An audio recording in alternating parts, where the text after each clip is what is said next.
we hot? Okay. Oh, no.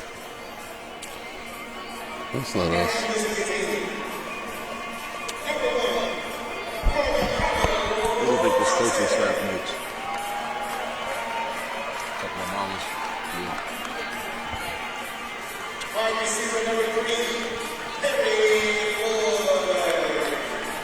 Okay, so we aren't live yet. We're not live yet. Liz is live out there on her phone. Liz, in front of Mo. She's live on her phone right now. So she's got to get off of there so we can get on. Hopefully she does that. It may just override it. I don't know. Huh? It may override it and kick her off.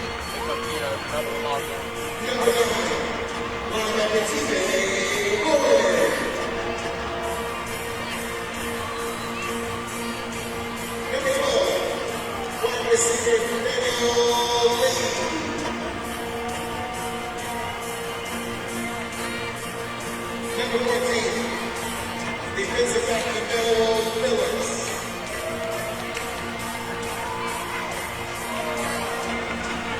Number 20, safety Marty Howard.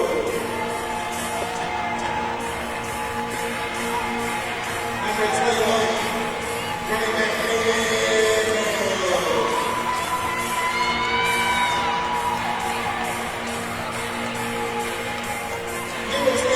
If for some reason it doesn't boot her up, are you going to be able to? Can you get it on there or no? They did a number change. Party home is 23.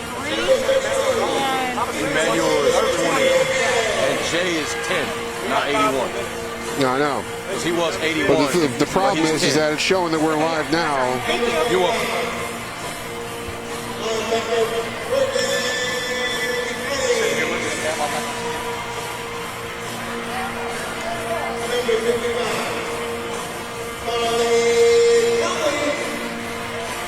How do I get tickets for the next game? Purchase.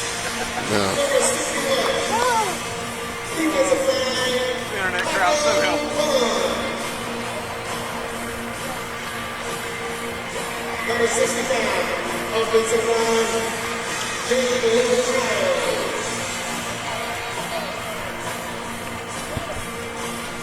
Number 66, offensive line, Louisville. Jean-Luc Childs, Louisville. They just call him Louisville. That's a big human. He is Louisville. Huh? He's the size of Louisville. Yeah, I know, right? Where did he get that nickname? Huh? Where did he get that nickname? He went to Louisville. Well, I knew that, but that's why they call him that? They call him Louisville. I wonder what he was called before he went there. I don't know. Jean-Luc Childs? Maybe Big Baby. Yeah, right, Maybe right. Big Baby.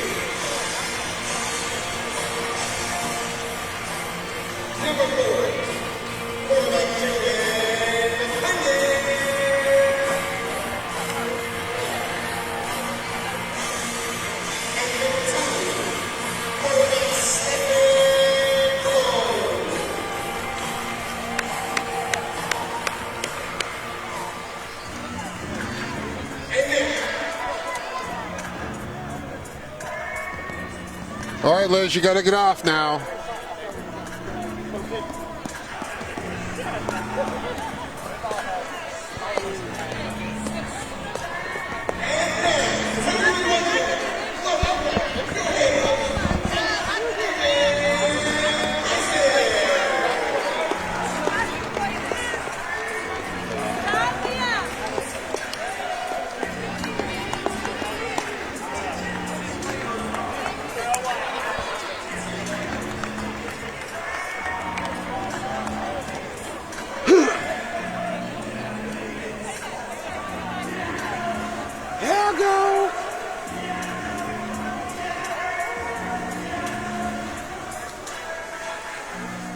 Liz, you got to get off now.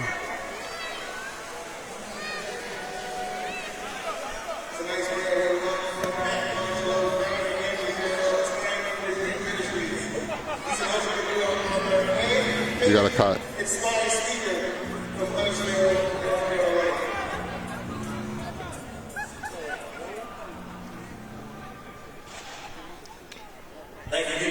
You're going to have to hop off so we can start our stream.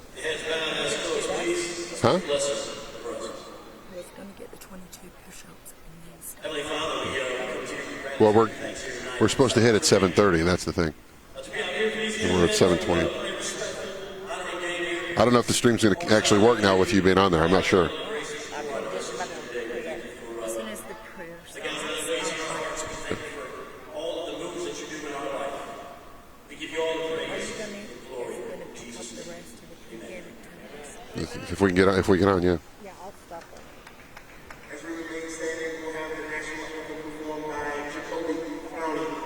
Jacob wants to be born with now singer, especially for flowers. Okay. All right, JC.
I think she's just recording. I don't think she's live.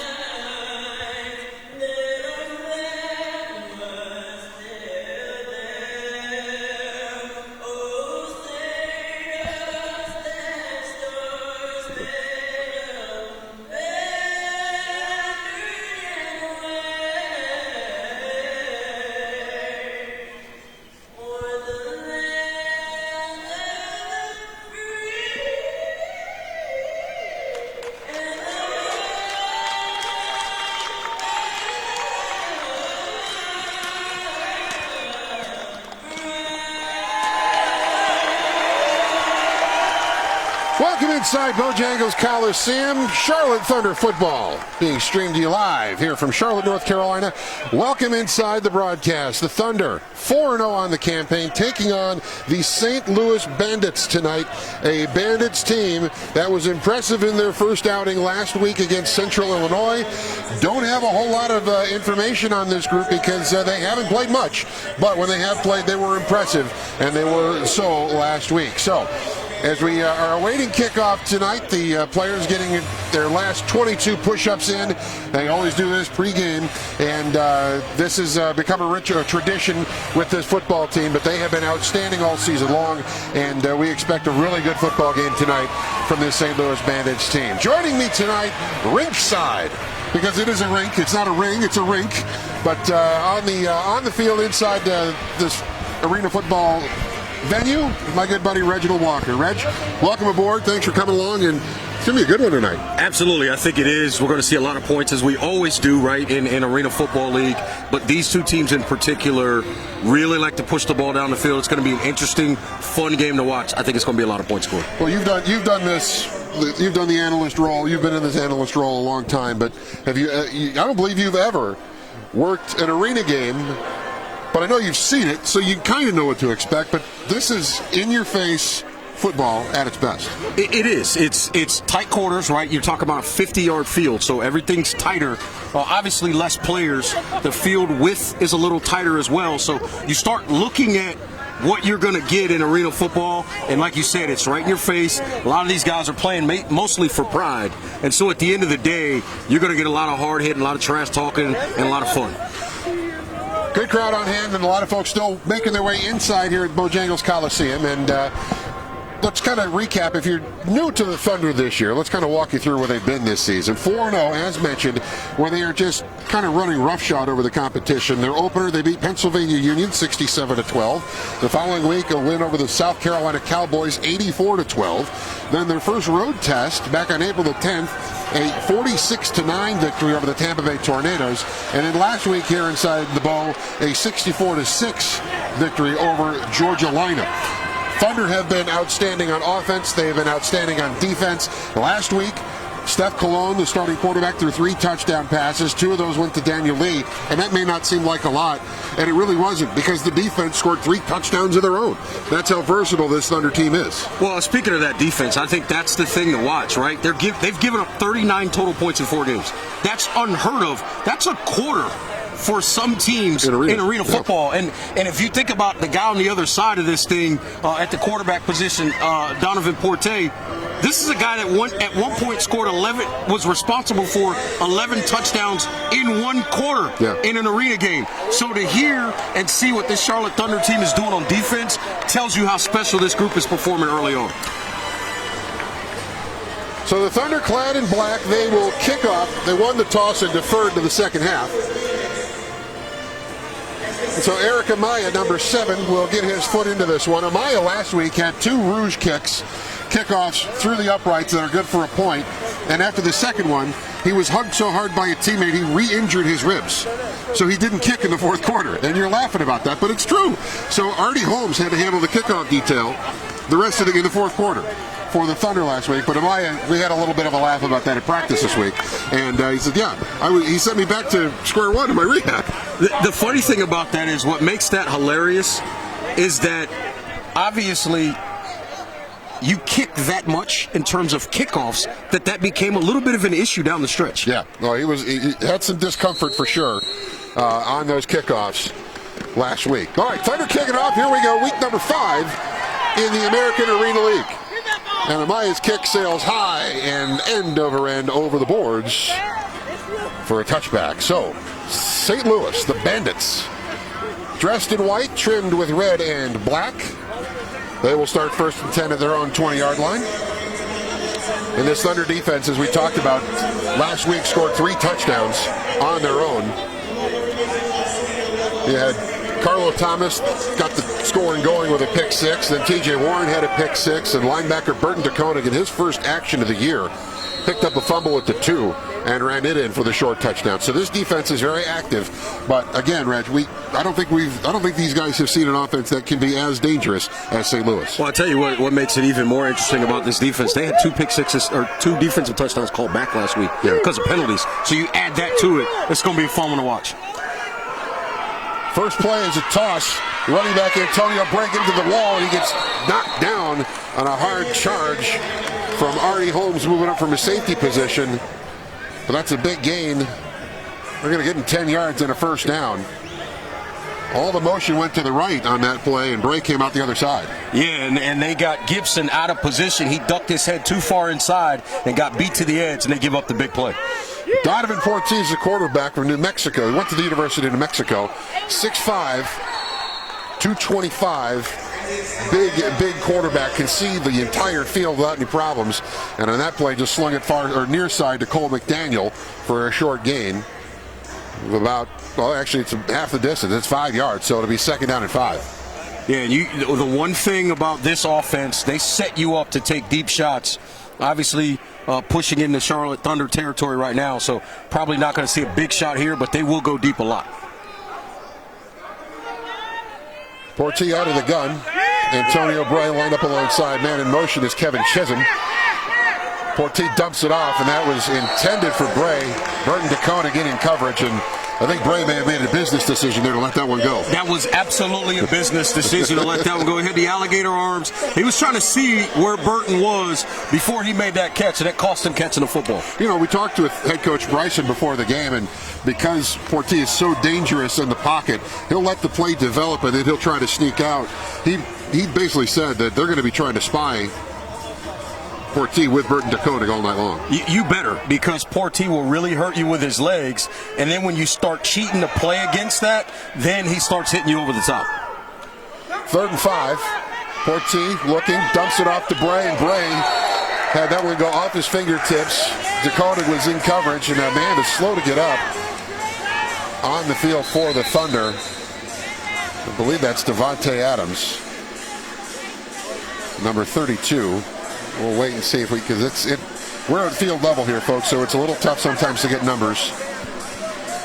And I didn't catch what happened there. In this swirl of activity, you never see everything. Yeah, this is a different vantage point, obviously being at field level to see certain things, particularly in what we call the pit, which is around the ball at the line of scrimmage, and that's obviously where he plays. So not really sure what happened to him there. I know he got dinged up a little bit last week, took a shot and was down, and got up favoring his left side. Not sure what that injury was, so got to keep an eye on him and make sure he's okay. Obviously, he's nursing through a couple of things. Yeah, it is Devontae Adams. He's got his left knee wrapped up, and they're helping him up on his feet, and I'm not so sure that we'll see 32 the rest of the night. He was trying to gut it out tonight because he's been dealing with a knee issue for the last week or so. He was trying to make it through tonight, but this is really going to hamper the Thunder in their front three on that defensive front. So that's going to put a lot of pressure now on guys like Paco Bonds, number 61, Trey Teasley, number 90. You know, those guys are going to have to really step up. Jimmy Thomas, number 28. They're going to have to play big now going forward. Yeah, absolutely, and they're going. And now you don't have that rotation in there also. 4th and 5. Bad snap. Porti has to throw on it, and that is going to be a turnover on downs as a poor snap just stymies the Bandits on a 4th and 5 play. Donovan Porti did well just to cover it, and again, another business decision. Just it's the first quarter. There's no need to try to be a hero there. And there's no need to give up an immediate touchdown, right? If someone picks that up and runs that back, you got a bigger problem. So live to fight another day. But again, that's this Charlotte Thunder team. They find a way to get off the field without the other team putting points on the board. All right, so the turnover on downs puts the Thunder offense on the field now at their own 22-yard line. Steph Cologne, number 2, will get the start at quarterback tonight. Jalen McClendon back with the team this week, was not available last week, but he is back this week. But Cologne getting the start out of the bullpen, going to get flushed out of the pocket, now looking, fires one across the field into an area. That's going to be off the hands of Trevor Pugh, number 6. That was a pick. That's a play you got to make. That's what you call a gift if you're a defensive back, and Pugh is he's gonna lose sleep over that one. But if you're Steph Cologne, you cannot make that kind of a decision. If you're gonna get rid of that football, you put it in a spot to where if your guy can't get it, it goes out of bounds, or no one can get to it. You can't just put that ball up across the middle of the field like that. Isaiah Mathis, number 39, was in hot pursuit of Cologne, forcing the throw. Trey Lancaster split to the right. Man in motion is Daniel Lee. Cologne, flush, throws it over the middle. That's off the hands of Daniel Lee. Those two hooked up for a couple of touchdowns last week, but that's an incompletion. It'll be a 3rd down and 10. Yeah, that's a throw you got to have there. You got to make a play there if you're Cologne. And Lee, now look, it hit his both hands. I mean, you got to catch that. You got to bring that in. And with the way the defense was playing there, he was behind the coverage. If he catches that, that's a walk-in touchdown. Good coverage, though, by Trevor Pugh. He got himself in position to at least disturb Lee on that throw. All right, so Lee in motion again. Out of the gun, Cologne. Throwing it for the end zone. It's got Lee, but this one's going to go high over the boards and out of play. Incomplete. So it brings up a 4th down and 10 as this Thunder offense not really able to get much traction in this first series. Yeah, and that throw is probably what he should have done with the first one. Right. And then that throw, the coverage was over the top, so you keep that underneath and you get your guy open, you can make a catch. Potentially, probably could have gotten the end zone also. Steph does a pretty good job of throwing guys open. He's got a really good knack for reading the field. He did that a couple of times this season. That instance, he was trying to go for the big play. Didn't connect. So 4th and 10. Wild snap there. Cologne flushed out of the pocket. Now dumps it over the middle. It is caught by Trey Lancaster, but he is going to be marked just shy. It looks like it's right in front of us, and I don't think he got it. And he didn't. The officials are signaling 1st down, a change of possession. Yeah, Mike, we often watch football games, and what's the thing everybody talks about? Where's that camera angle right down the line where the 1st down marker is? Fortunately for us, we're that camera angle for ourselves right now because we are right on the line as to where that football was caught. He absolutely was short by about a half a yard. Yeah, the line to gain was the 18 of St. Louis. They got it just inside the 19, so Turnover on down, so that's been the story so far. 4 and out, both ways. All right, Donovan Portee out of the shotgun in front of us. D. Washington, number 7. Man in motion is 19. Cole McDaniel, and he's going for McDaniel right there. The catch and a touchdown. Donovan Portee just threw it up, and it was a nice catch from Cole McDaniel in the end zone. He got behind the defense, and St. Louis strikes first. They're on the board, 6-0 with 9 minutes and 5 seconds to play. Gotta love the play design there. What they did is they had 2 receivers to the left, and then they ran the motion with the big 6'5" receiver, and essentially what you had was a short route underneath and a corner route over the top. The corner kind of squatted on the underneath route, little late getting back over the top, corner route over his head, beats the safety to the corner. Great throw, good catch, big-time play. Well, you made mention of the size of these receivers, and St. Louis has some big wideouts. 16, Drew Pearson on for the extra point. Tough snap, kick is up and through.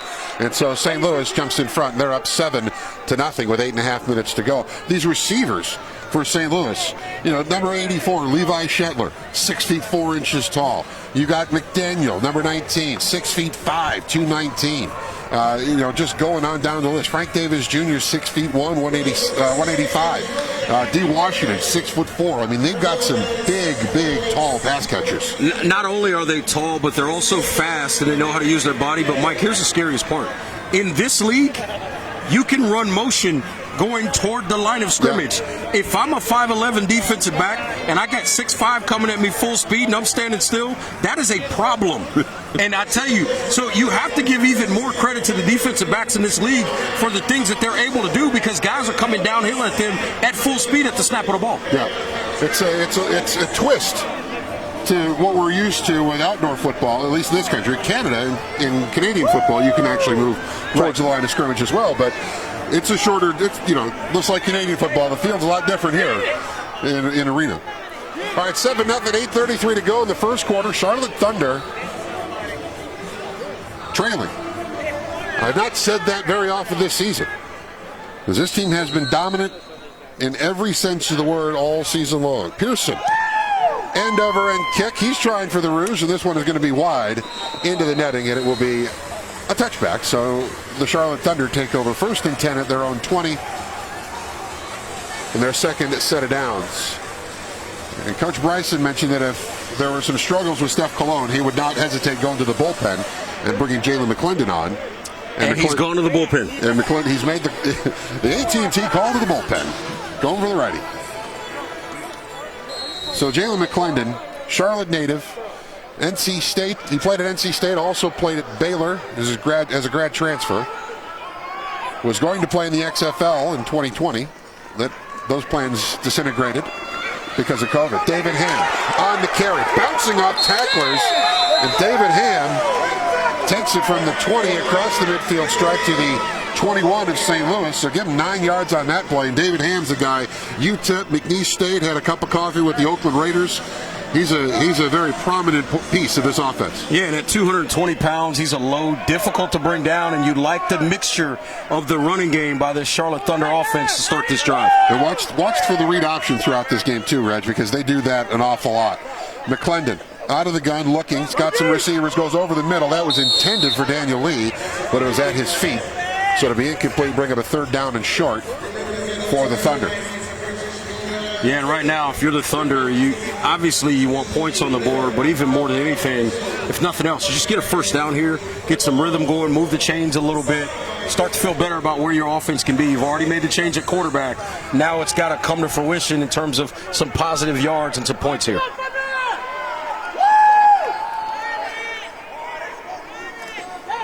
3rd and short. Read option. McClendon's got open field to the 10, to the 5. He gets taken down right at the 5-yard line, but that is a 1st down. Nice tackle from Kelvin Rogers, number 2, coming in from his defensive back spot. But it's a 1st and goal now for the Thunder, thanks to the feet of Jalen McClendon. Well, not only the feet, Mike, but the eyes. He read that the right way, pulled that ball at the last possible second, made a guy miss, and then used his legs to pick up big yards. Now they're down inside the 10-yard line. They're going to spot him at the 6, and a 1st and goal now for the Thunder. Man in motion. As Trey Lancaster with the give us to Ham, who gets it to the 1. He's finally knocked down there by a couple of Bandits. Dion Morris wearing 0 tonight. And we thank Dion, by the way, because he's the one who told us who he was. He was supposed to originally wear number 10. A late change. That's right, and you got to love the late changes. The other thing you love is when you see an offensive lineman, in this case Leon Hill, looking towards the bench and saying, let me keep eating, let's keep running the football. 2nd and goal. Direct snap, McClendon. He's in for the score. Jalen McClendon from a yard out puts the Thunder on the board. 6 minutes to go in quarter number 1. And we got a 7-6 football game. Eric Amaya trotting out for the extra point. Yeah, that's just physical football right there. And the thing you love about arena football with that 3-man line, it's 3-on-3 up front. You just got to beat your guy. There's a whole lot of zone blocking, a whole lot of scheming up there. You got to be better than the man across from you on that snap, and they were right there. The Thunder have gone a lot to David Ham in a 2-point conversion situation with a direct snap. Not going to do it here. Amaya straight down Broadway, and we're tied at 7. 5:28 to play. Quarter number 1. We got a 7-7 football game. 7-7 game, and two offenses that now both feel like they can move the ball on these defenses.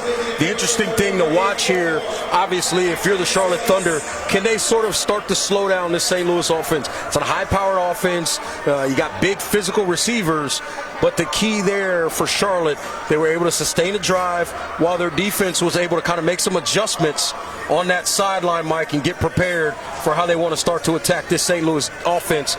Because I tell you right now, Porte is going to come out and look to push this ball down the field again.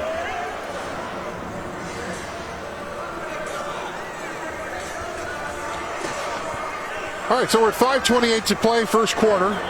Here inside Bojangles Coliseum, Charlotte, North Carolina. Mike Solarte, Reg Walker, bringing you the action from ringside, whatever you want to call it. We're right on the field. That's right. If we were any closer, we'd be playing. Yeah, literally. I mean, you are not kidding. This is intimate. It's us, the boards, and the field. That's exactly right. It's about as intimate of a setting as you're going to get in the world of football in terms of the broadcast booth to the players. Thunder kicking off. Amaya, high end over end. Give him a rouge.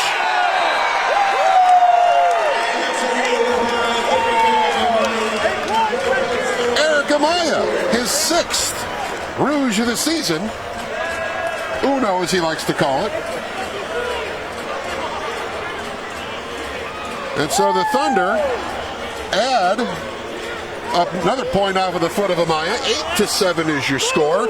And bigger than that, Reg, while you get the point and everybody gets excited, field position. Ball gets spotted at the 5 now for St. Louis as they take over 1st and 10. Yeah, you get a point and plus 15 yards on that spot. That's really good if you're the Charlotte Thunder to force this St. Louis offense to push the ball all the way down the field.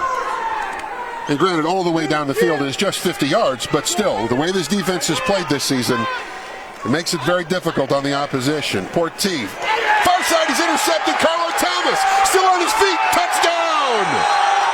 Carlo Thomas with the INT, got it at about the 17-yard line, and then just scooted up the wall, took it in, was able to avoid getting pushed into the boards, and it's a touchdown for the Thunder. That's just a great read by Carlo Thomas. They just try to run a little stick route or a stop route in front of him. And as soon as he saw the receiver break, he attacked the football downhill, came back to the football. He essentially ran the route for the receiver, makes a big-time catch. And then, Mike, you got to become an offensive player when you get it in your hands. He gets all the way to the end zone for the big play.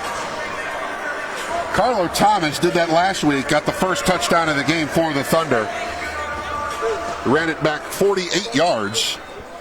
He intercepted it at the 2, took it to the house. This one, a 17-yard touchdown. And now Amaya will step in to try to add to this lead. Good start in this first quarter for the Thunder. And now we got a delay of game penalty on Charlotte. And you see the coaches saying we should have reset that play clock. And they're not happy about it, but the delay game now, it may be a situation where they do kind of go for a little bit of a conversion here instead of trying to kick. Well, Marley Conley, number 55, is one to watch. He actually caught a 2-point conversion last week. But I would imagine when they're moving him back 5 yards, this is going to be Amaya all day. I would not anticipate this being a 2-point conversion situation. And Amaya gets it up and through. So add one more to that. 15-7, Thunder in front with 4 minutes and 20 seconds to play here in the first quarter. What a start. A little sluggish on that first drive, Reg. And I think both teams in that jab, that feeling out process, both teams trying to get a feel for the opposition, but the Thunder have really responded nicely. They get the touchdown on offense with Jalen McClendon, and then the defense contributes once again. So we're tied 1-1 for the Thunder, 1 TD for the offense, 1 for the defense, but the Thunder in front 15-7. It's been a pretty good quarter for Charlotte. It has, but that's what this defense does, right? They'll give you some yards at times, and then they tighten up when you get closer to the end zone, obviously. And then on the flip side, when you think you're going to start stealing candy from the baby, they'll come take it from you in a big way and take it to the house. And that's the difference in being a good defensive team and a great defensive team, is when you can make those turnovers immediate points. Thunder have made a habit of that all season long. Pick sixes, fumble recoveries for scores. It's just been that kind of display for this unit all season long. So 15-7, Thunder in front, 4:13 to go in quarter number 1 here inside Bojangles Coliseum. Now, folks, we've got a good crowd out here tonight. And, of course, we are still working through COVID-19 restrictions here in the state of North Carolina. But the fans that are out here, there's still room for more. You can get your tickets for Charlotte Thunder football by going to charlottethunder.com. Ticket information, the complete schedule, find out who your Thunder are. You can see information about your players, merchandise, you name it, charlottethunder.com. I tell you what's interesting, Mike. I'm sitting here, you go through your brain and you think back in your life about things you've been to. The first indoor football game I went to, ironically, was in St. Louis, Missouri. Years ago, my uncle took me to see the Iowa Barnstormers, who at one point did have some Hall of Fame guy by the name of Kurt Warner. You mean the grocery clerk? Yeah, how about that? Yeah. They were playing the St. Louis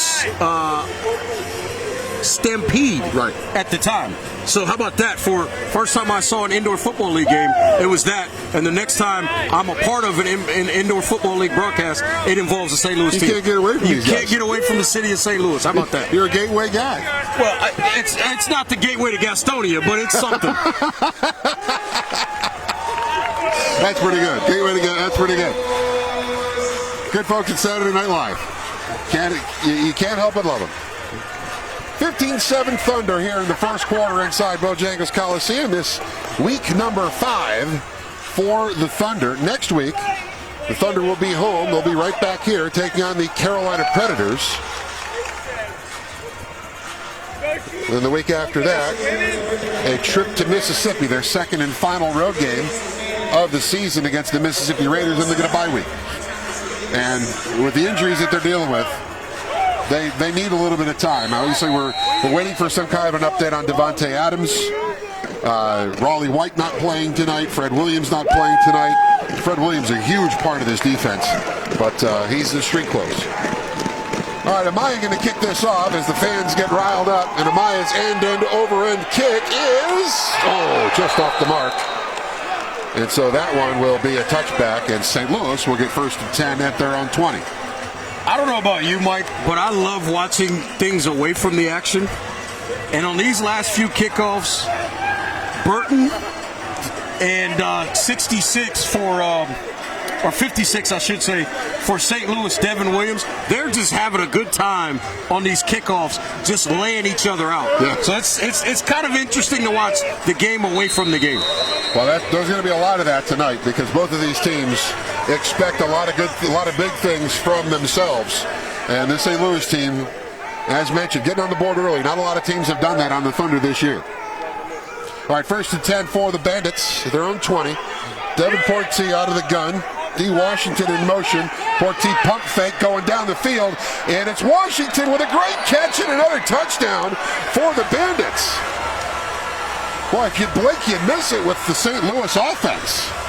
And that was a ridiculous play And Gibson thought he had him set up. He was actually in pretty good phase, and he mistimed his jump on the football. Washington comes down with it, touchdown. And like we talked about, they're going to push the ball deep as much as they can. They love trying to score in one play on this offense. And they've done that a couple of times now, so that's a 30-yard touchdown pass for St. Louis. Portee to D. Washington. And now the extra point try coming from Drew Pearson. And that is up and good. So we got a 15-14 ball game. 3:02 to play in the first quarter. Now this is what I'm used to in arena football. I'm used to two teams going back and forth and slugging it out. And this St. Louis team is no joke, folks. They really aren't. No, they're not. I mean, this is an offense that we talked about the size of the receivers earlier. The quarterback can make all the throws. And most importantly to all of that, the coaching staff is aggressive enough to call it. Well, adjustments are going to have to be made by the Thunder. They don't want to get beat deep like this again. So where does that adjustment come from? Does that come from the DBs? Does it come from the line? Does it come from the linebackers? Does it come from the system just trying to run something different out? Yeah, you got to change the picture a little bit after the snap of the ball, make the quarterback have to think, make him have to be instinctive. And then the other piece of it is, probably do some different things with the safety spot, maybe keep somebody deep, play a little bit less man coverage, play a little bit of circle zone, if you will, and try to keep things in front of you. But in this league, with the way the game is set up, it's just real hard to keep people from pushing it deep. Because, again, it's only a 35, 40-yard throw in here as opposed to you're on a 100-yard field. That's different. And outdoors, too, with conditions. I mean, this is as perfect as it gets. Pearson, high end over a kick. That hits the scoreboard. And so the whistle immediately stopping play because the ball actually hit the Novant Health sign at the bottom of the scoreboard. That's no good. That's not a point. You don't get anything for that. You get a stoppage in play. The only thing you get is you've given away really good field position to your opponent, which now Charlotte will start at their 20-yard line. So really positive. I mean, again, 50-yard field. They're almost at midfield. Yeah, and it's one of those things where it's such a high risk, high reward for the kickers. If you're able to boot it through from the goal line for that uno, that rouge point, I mean, it's huge, obviously, for your defense, but it's also huge, it's huge for the defense. You get the point as well, but then if you do something like that, you end up costing yourself field position. And David Ham then makes you pay. David Ham just kind of galloping through the middle of the field, gets it across the midfield stripe down to the 14, so a big pickup and a first down for the Thunder, a 16-yard run to start this drive. And I think the best part of that, again, is Jalen and his ability to read it and know when to give it and when to keep it. Great job there of giving it and letting the big back do the work. Well, this is shaping up to be a track meet between these two teams tonight. Lancaster, the man in motion. Off he goes. The give is to Ham through the middle. Gets it across the 10. Going to fall down to the 7. So give him 7 yards on that carry to be a 2nd down and 3 as David Ham. As mentioned, this is not a pass. This is not a running league. But the Thunder utilize the ground game so very well, and they've got a terrific back to do it with. If you can run the football consistently in this league, it means two things. Number one, obviously, you're probably close to, if not ahead of your opponent in terms of points. Number two, you're keeping high-power offenses off the field, which is huge in this league. Bunch set to the right for the Thunder, and we got a flag. I'm not sure if this is going to be motion or if this is going to be offsides. The Thunder is signaling it's going to be against St. Louis. Well, Mike, I can tell you this. Not one offensive lineman I've ever met has ever false started when a penalty flag hit the field. And it's the same case here. They're going to point at the defense no matter what. Come on, the offensive line never flinches. You know that. They're always drawing off. It's offside anyway. Encroachment on the defense. Moves the ball down to the 3-yard line. That's enough for a first down, so it's 1st and goal now for the Thunder. The Thunder splitting 3 receivers to the right. Lancaster, Perry Floyd out there along with Daniel Lee. And the give is inside to Perry Floyd, still on his feet, but he's going to lose some yardage here. They tried to run a little not a jet sweep, but an inside run with the receiver coming through for the handoff. And that play was bottled up from the get-go.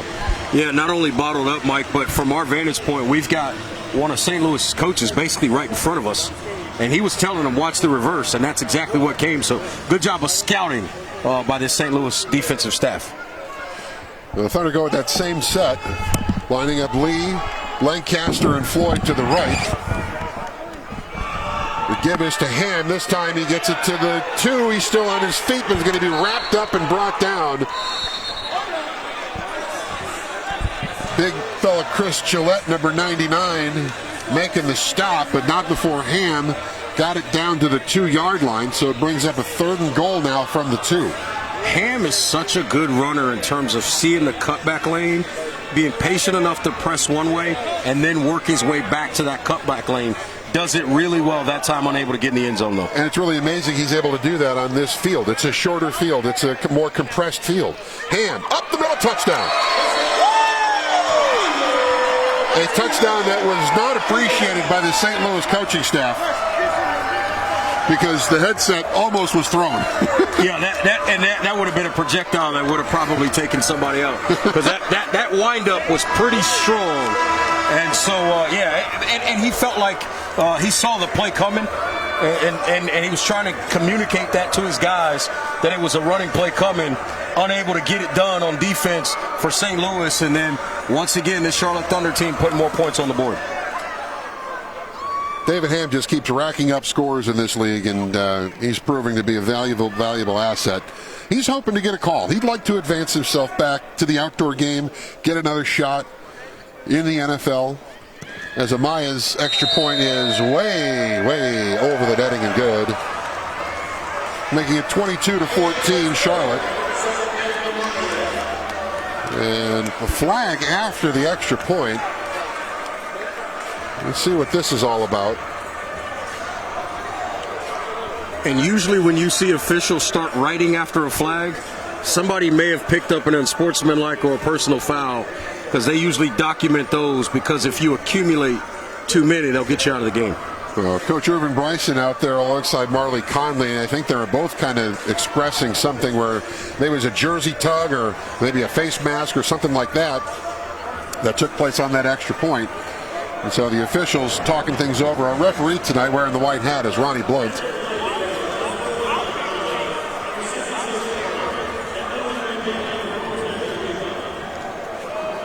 So they're flagging Leon Hill for unsportsmanlike conduct, number 66.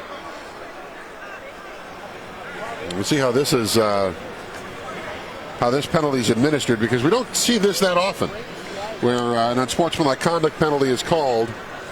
I mean, does Amaya have to kick it from the 3rd row of the stands now? Yeah, I mean, you're already kicking off from the goal line.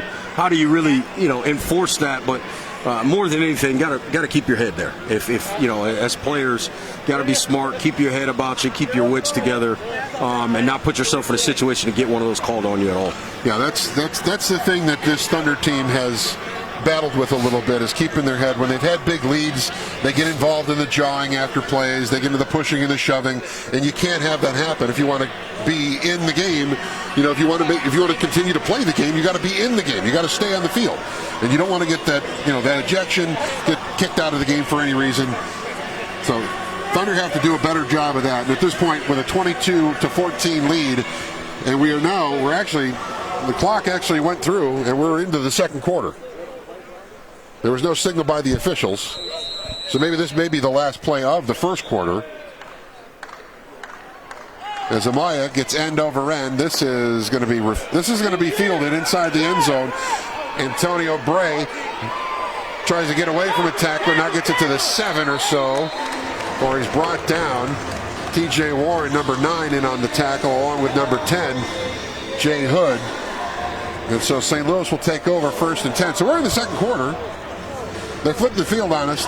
Nobody told us. We're going to have a meeting with our referee, Ronnie Blunt, at halftime. Yeah, we'll chat with him. But the good thing for us, though, Mike, is we're paying attention, so we knew what was going on. We watched the clock. That's right. So we're locked in. Which is, there's only one in the building, and it's straight above us. All right, so St. Louis taking over 1st and 10, and they will start this drive off. Now they've administered the penalty, so now St. Louis will start the drive at their own 19. So it was after the kickoff. They administered the unsportsmanlike conduct penalty assessed to Leon Hill. Okay, so 1st and 10. You got to watch this St. Louis offense. They're explosive. Puts a lot of pressure on the Thunder corners. I mean, John Gibson, number 5, has his hands full. Carlo Thomas, Artie Holmes, the safety. But you got to keep an eye as the man in motion is Bray. Quick over the middle toss, and it's caught there, but Cole McDaniel cut in half by the tackle from Carlo Thomas. Yeah, great job there by Thomas, recognizing the underneath route, then attacking downhill, making a short tackle, getting that big physical receiver on the ground. Because, again, Cole McDaniel is every bit of 6'5" and 220 pounds. I think he's more like a skittle short of 230. He's pretty big.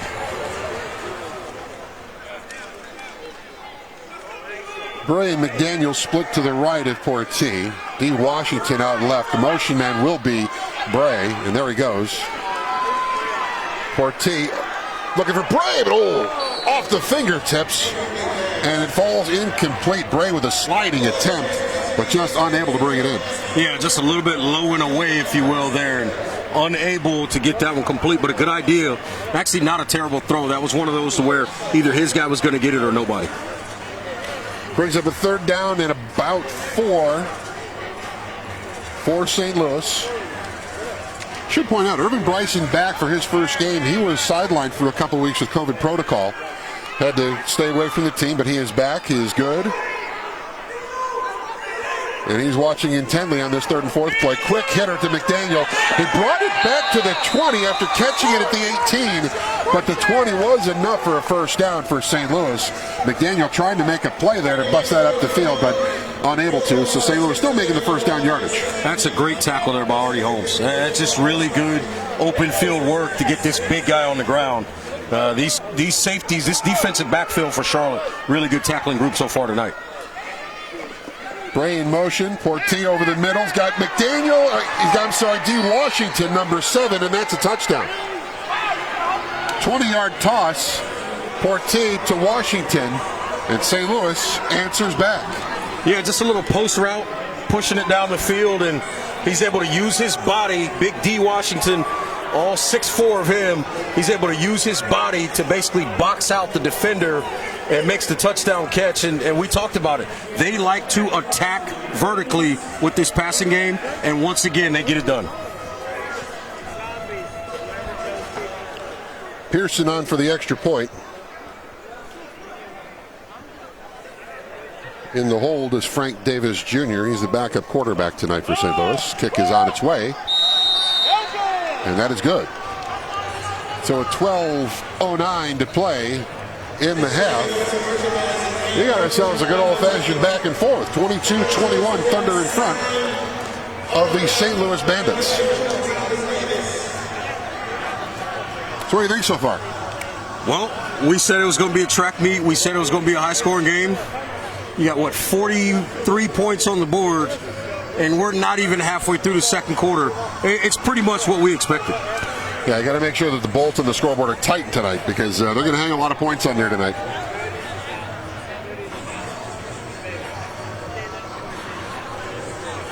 Mike Solarte, Reg Walker here with you. We are alongside for the broadcast, and glad you are joining us. And of course, we are streaming on Facebook. If you've got questions about the game tonight, we are a little bit different look than our normal broadcast tonight, and some of you have noticed that and made some comments in the stream tonight. We hope you're enjoying the broadcast. We'll be back to normal next week, but we are soldiering on because you loyal thunderclouds out there have been with us all season long. High end over end kick, and that is off the goalpost and no good. It did not hit the netting, or I mean, it kind of did, but that's one of those where the referee, Ronnie Blunt, waved it off, said no good. Thunder maybe catch a break here. They get a 1st and 10 now at their own 20. Yeah, razor thin margin for error trying to get those rouges, and you talked about it earlier. The reward is really, really good, but if you don't get it, what you give up on the flip side of it can hurt you a little bit.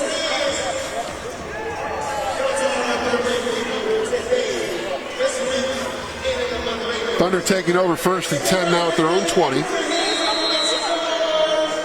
Jean-Luc Childs, number 65, back this week after missing 3 straight with an injury. He's out there with Leon Hill and Marley Conley. David Ham in the backfield. Motion man Perry Floyd. Give is to David Ham.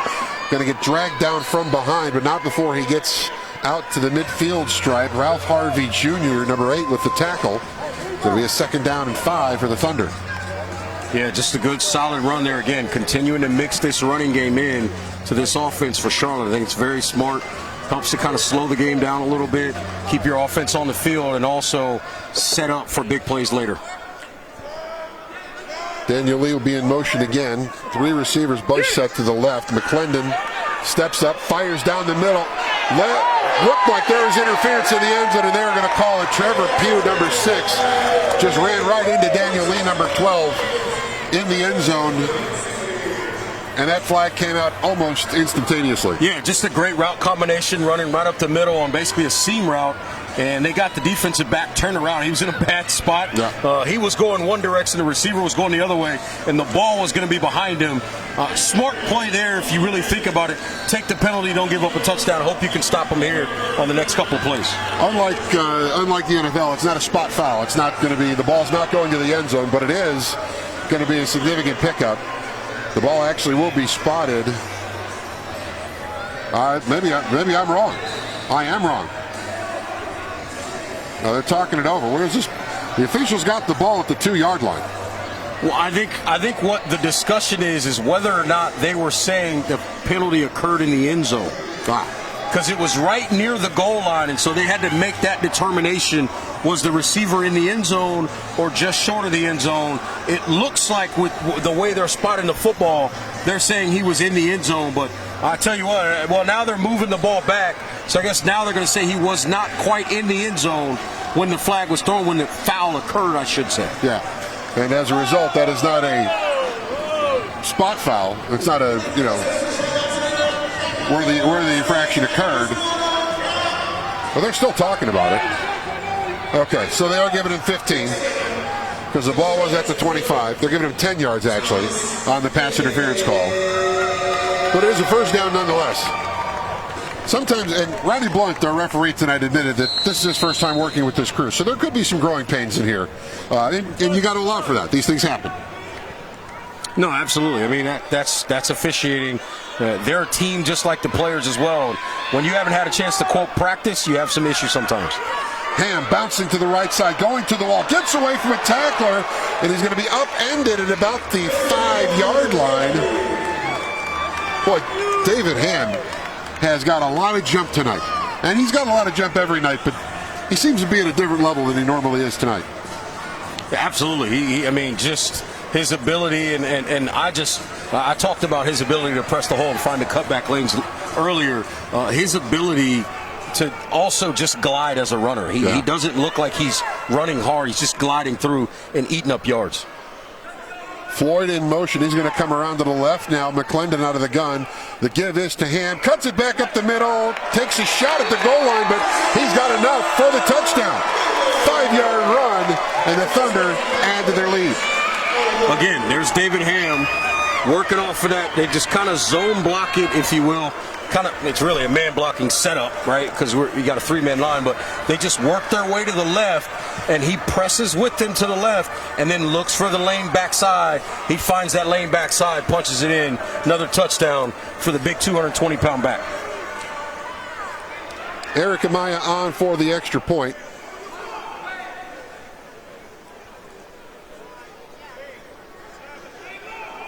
Amaya straight through. 29-21, Thunder in front after the 5-yard David Ham touchdown, his 2nd touchdown run of the game. He scored in the 1st quarter from 2 yards out. So the Thunder, again, they're just kind of trading haymakers at this point. Yeah, body blow after body blow, uppercut after uppercut. I mean, this is a flat-out boxing match right now with both sides firing salvos left and right. I'll tell you what, Mike, not only is this obviously an entertaining game. We've talked about all the points. We've got 50 points on the board already. But this is an entertaining crowd. They're lit up in here, and they're jacked up, and they're enjoying some football, yelling and screaming and having a good time. When you think about it, it's been a long, long time for a lot of people, us included, to be out enjoying games, enjoying, the things that we, quite honestly, took for granted. I agree. I mean, it's, sometimes, what's the old saying? You don't realize it till it's gone? Yeah. I think a whole lot of people realized over the last year how much they wanted to do certain things and they couldn't do it. And now we've got some of those things back in immediate timeout.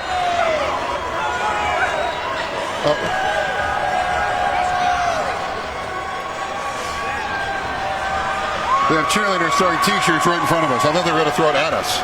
And they really had the yardstick to throw it at us, too. Well, I was trying to lean out of the way and not get hit by a projectile. But, look, that's what fans are here for. They want merchandise. They want stuff, right? Kids love stuff. And there's plenty of kids in here. And for some of them, this may be their first chance to see football in person. Yeah, outdoor, indoor, any kind of football. And that's the thing. What the Thunder have put on the field this season, I know they're 4-0, and all four have been just absolute blowouts. This is the first time they've been really pushed, and so far they've answered the bell.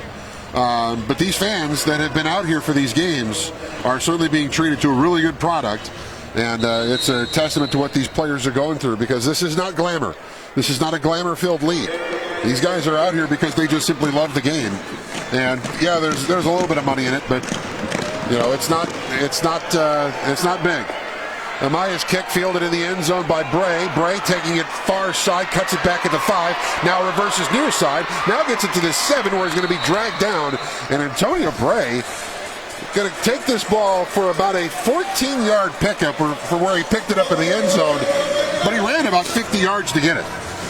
He ran 50 yards to get it, but I tell you what, Mike, TJ Warren has a tracking device in his eyeballs, and his ability to read that thing, start working to his right, and then come all the way back to his left with speed and keep Bray from turning the corner, that's a big-time play. Yeah, TJ Warren has been a dynamite piece on this defense this year. And when he's out there with number 8, Fred Williams, who's out with an injury, I mean, that's not a good sign if you're the opposition quarterback. 1st and 10 from the 9 for the Bandits. Portee flushed, now throws it over the middle. Behind him, Artie Holmes had it fall off his hands for an incomplete. Portee was looking for Cole McDaniel, but that pass was behind McDaniel. McDaniel broke in, and the ball was on an out pattern. Artie Holmes unable to squeeze it. I think Artie Holmes was trying to figure out how to not go down so he could try to return that, and instead he ended up dropping the interception. He hasn't done that much this year. When he's had opportunities for interceptions, Artie Holmes has pretty much cashed in just about every time. 2nd and 10 for the Bandits. They get a break there. Washington in motion. Portee flush, dumps it off near side, and a big stick by John Gibson, number 5, as he wraps up Antonio Bray for the short gain. It'll be a 3rd down and about 6 for the Bandits. That's just a great job by Gibson, recognizing the situation, staying over the top of that route, and then ball comes out, get hard downhill, and blow that receiver up as soon as he makes that catch. No yak, as they say, no yak. He means yards after catch. I'm just, for those, there's people that may not know what yak means, You know what yak means. 3rd and 6. Portee's got a man busting downfield. He's going for Bray on the sideline. Bray with a great catch. And he goes out of bounds at the 5. Artie Holmes unable to close the gap, but that ball was thrown where only Bray could catch it. Great route. Tremendous read.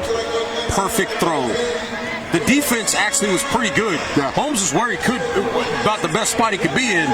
Just couldn't get a hand on it because the throw was that good. Donovan Portee, MVP of this league. Talented quarterback. That's an MVP throw. 1st and goal for the Bandits at the Thunder 5. Bray in the backfield. The man in motion is Kevin Chisholm. He's number 5. And there he goes. The toss to Bray. flows to the boards, and he gets in for the touchdown. There's the signal. Antonio Bray, number 3, goes in for the score, and the Bandits answer right back. You got to give him credit on that for using that speed, because anytime you can outrun TJ Warren to the edge, you've done something different, as they say, on the football field, and that's a situation right there, and that's what we saw. So Antonio Bray, he gets on the board for the first time tonight for the visitors. And the Bandits will line up to go for 2 and try to tie things up at 29 with 6 minutes and 20 seconds to go. And now a flag comes in. Well, we had a flag in the end zone, but St. Louis has called for a timeout. So apparently the play clock was on their back, and they were able to get out from under it with a timeout. I didn't think he got the signal in time to the official, but I saw him check the clock, and there was about 3 seconds on the play clock. He looked up there, and he started walking towards the official, but I didn't see him. I don't know that he got the timeout called before that clock hit zeros. Well, somebody got the signal into one of the stripes, because the back judge had the flag out and had it in the air. It was thrown, but then our referee, Ronnie Blunt, said it was a timeout for St. Louis. So St. Louis now lining up for a 2-point conversion. There is no kicker on the field. That's why we can say that with confidence. Donovan Portee is out there. Kevin Chisholm will be the man in motion. D. Washington, number 7, and Cole McDaniel are lined up to the right. So there goes Chisholm. High snap. Portee fires. McDaniel had it knocked out of his hands by Artie Holmes. Closes the gap. And that's hat on hands right there, Reg. That's a solid play from Artie Holmes. That's a great play by Artie Holmes. Understanding the read in the situation, breaks that one up. And I'll tell you what, to come off of 7, which is D. Washington, to come off of him and let him go across the back of the end zone, you had to know that that ball was not going to him and make that kind of a play. So that's an excellent read by Artie Holmes. Huge play there by the defense for the Thunder, preventing the 2-point conversion. So Thunder now have a 2-point lead, 29-27 with 6:09 to play.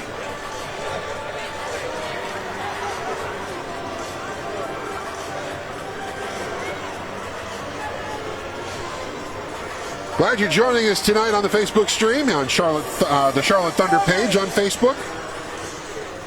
I know we have some St. Louis Bandits fans watching this one as well. We welcome you in as well. Got it. Look, coming into this ballgame, we knew that St. Louis was going to be a tough out for the Thunder, and they have proven to be every bit of that and then some. Yeah, they can absolutely score, and we've seen it throughout this game as that kickoff goes out of bounds. Hooked. Like one of my tee shots. Just hooked it right into the trees. Touchback. This ball should be spotted at the 20, which is where it's going to. By the way, they're using a new ball this week. Thunder, in their first 4 games, home and away, the football was just white. This is the first ABA football I've seen, the red, white, and blue ball. You know, Dr. J, I'm dating myself here with a Dr. J reference, but you know. But it's interesting. Maybe we'll hear from the players later on at what they thought of it, because again, this is new for them. They've been practicing with the all-white ball. I'm not sure what it does for vision for the receivers, the quarter. I mean, I don't know if it feels different for the quarterback. Like I say, it was broken out in warm-ups tonight. McDaniel, the read option, gives it to him, going up the far sideline, scooting his way. He is still in bounds, and he goes for the score. They are signaling touchdown.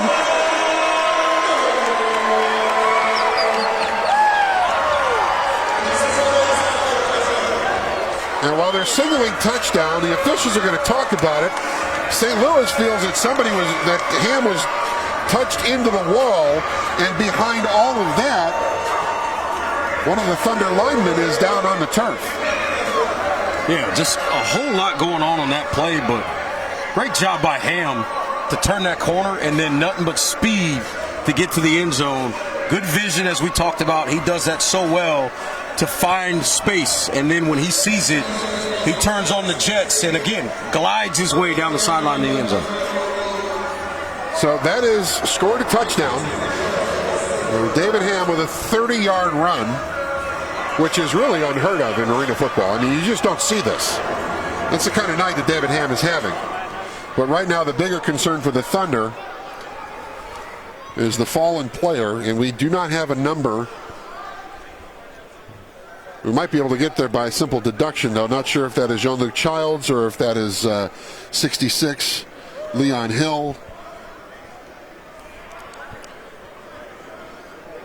Here's what we can tell you. Jean-Luc Childs, I see him at the 15-yard line.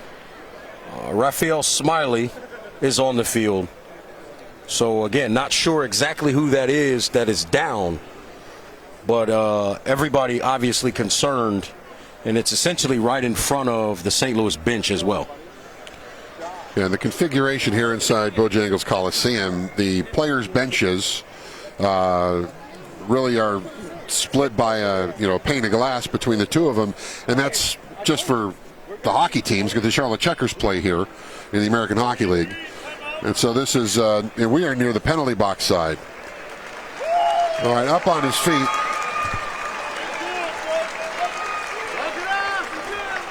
That should be 66, Leon Hill. Yep. 6'7", 360 pounds. And he was pointing to his left leg, lower, like his, I don't know if it's his ankle or if it's his knee. He was pointing in that direction when the trainers got out to him. But that's another, well, they're starting to stack up for the Thunder now. This is not a good time for the injuries to crop up. No, absolutely not. And you hope it's not anything serious. He was able to get off the field mostly under his own power, a little bit of help, but mostly able to get off under his own power. So be curious to see what his condition is, and hopefully he can get back soon. Amaya on for the extra point, trying to make this 36-27. Kick is up and good. So Eric Amaya stays perfect on the night, and the Thunder now leading by 9. 36-27 with 4:57 to play in the first half. And so, well, we've got to get condition updates on Devontae Adams and Leon Hill. Who else has been banged up tonight? I mean, and this is a team that's fighting injuries coming in. Yeah, I mean, this is just one of those things. I mean, it's such a physical game, right?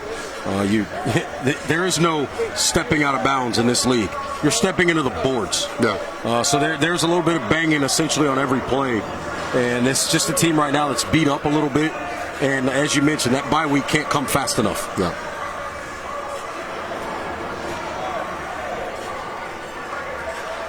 We did see Devontae Adams still at the players' bench. He was one of the players that was out checking on Leon Hill while Hill was down. So Adams is still nearby. That doesn't mean he's going to jump back into the fray, but he is still nearby. So that's a good sign that he's not, in the room or elsewhere getting looked at. Amaya, end over end kick. This is going to be wide of the goalpost.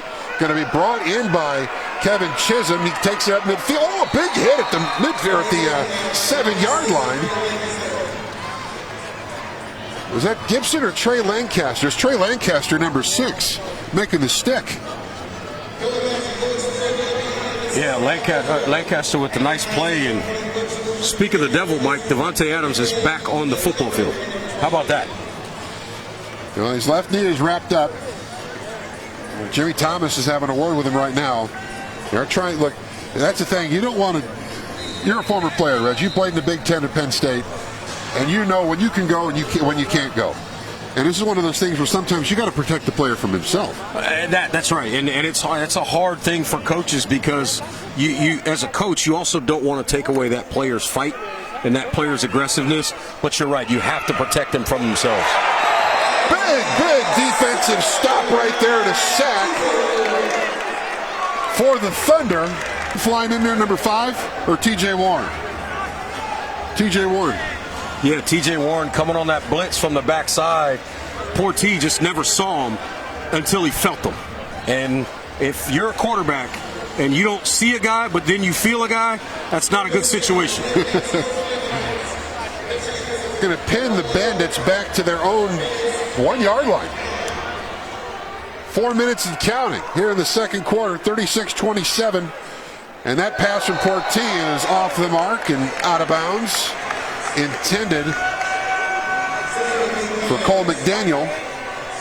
Brings up a third down and a bundle. From their own 1 yard line. They got to get out. The line to gain is the 19. I'm not so sure Portillo didn't kind of throw that one away on purpose, because the way Gibson drove on that route, if he would have thrown it where it needed to be, it might have been an easy pick six of the 3-yard variety. Yeah. So sometimes you, as a quarterback, you just kind of throw it a little errant and accept it. Big jump on the snap from Jimmy Thomas, and that ball is thrown into an area where there is no receiver, because the only receiver that was on that side of the field was number 19, Cole McDaniel. He was in front of us, 20 yards downfield. No flag on the play. So it brings up a 4th down and about 18 for the Bandits. And this is where this league is so dangerous, because you don't punt in this league. You're on your 1 yard line, but you don't punt in this league. It's tremendous. And you don't have enough room if you wanted to try a field goal, because you can't, there's no room to snap the ball back to the kicker. So it forces you to make good and make the most of every possible play. 4th down, 18 for the Bandits at their own 1. McDaniel split to the right. The snap was out of bounds. It's going to be covered by Portillo in the end zone, but that is a touchdown. They're calling that a touchdown for the Thunder. Who came up with that? TJ Warren came up with the football, and we saw the backflip from TJ Warren as well. This crowd is jacked up. The other thing there, Mike, that was going on, Portillo had started to look up at the play clock, which was down to 2, and then they snapped the football, and he's not aware, and you get the chaos that ensues, and it's a touchdown for the Thunder defense. And you know what, Reg? Let's do this. Let's salute the 9th man. This is not a sold-out building, but the crowd that's in here is loud, and they were very, very enthusiastic on that sequence. The bad snap that Portillo is unable to handle in the end zone, covered by TJ Warren for the touchdown. Eric Amaya's extra point is no good. His first misstep of the night. But the Thunder have a 42-27 lead with 1:20 to go in the first half, Reg. And this is a big swing in momentum for the Thunder right there. Yeah, it's huge. I mean, you essentially now you're 2 possessions up, if you will. Now there's some rouges in there that could mess with that math, but essentially you got a 2-possession lead. And if you actually do the math, and I love defense. I'm a defensive guy, you know that. Yeah. I chart defensive touchdowns like it's nobody else's business. 2 defensive touchdowns, 2-possession game. Defense got to be key in this game down the stretch. Yep. So at $1:20 to go here in the first half. Thunder with a big momentum swinger there, the TJ Warren touchdown. He recovers that fumble in the end zone, the bad snap, and it really was very strange to see a player like Portillo caught off guard by that snap. But you're right, he was looking at the play clock, and the center just let go of it, and it didn't give Portillo the opportunity to get his eyes back on the football. So Amaya now to kick this one away. This has got a chance. It's good. Eric Amaya does it again. Gotta love the rouges, the unos, as Amaya likes to say. And this crowd really jacked up now. It's going to allow this defense to have a little bit more real estate behind them. Going down the last minute and some change, minute 20 seconds here left in this first half. And, you know, this defense right now, making those plays, creating turnovers, getting touchdowns, really been effective for this team. So you look at what's going on. You talked about the crowd starting to get into it as well. All of a sudden, you're starting to see this Charlotte Thunder team start to try to bend this St. Louis Bandits will a little bit, see if they can get them out of here early in the third quarter. So the Rouge puts the football at the 5-yard line for the Bandits. High snap, Portier looking, shuffling his feet. He's going to get tackled, going to get sacked, and he barely stayed out of the end zone. He got that football across the goal line even though his knees were in the paint. And a timeout called.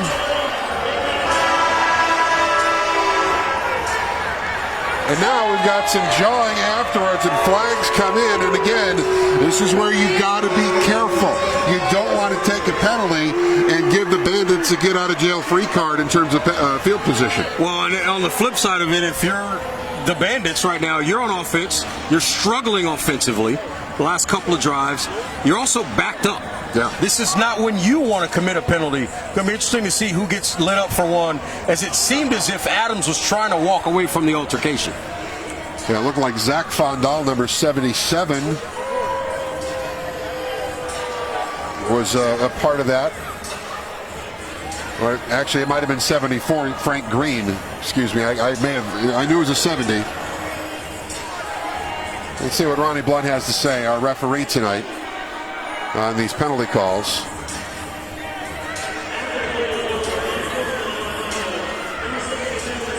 It's going to be on Zach Fondal. It's going to be on both players. So it's sportsmanlike conduct on both players, offsetting, so no movement of the football. And so with a minute to play, we're at the 1 minute warning here in the first half. 43-27, Thunder in front. And Reg Walker joining me, Mike Solarte here alongside the field here. And Reg, this is a game, obviously, that's just loaded with emotion. And you've got to keep those emotions in check.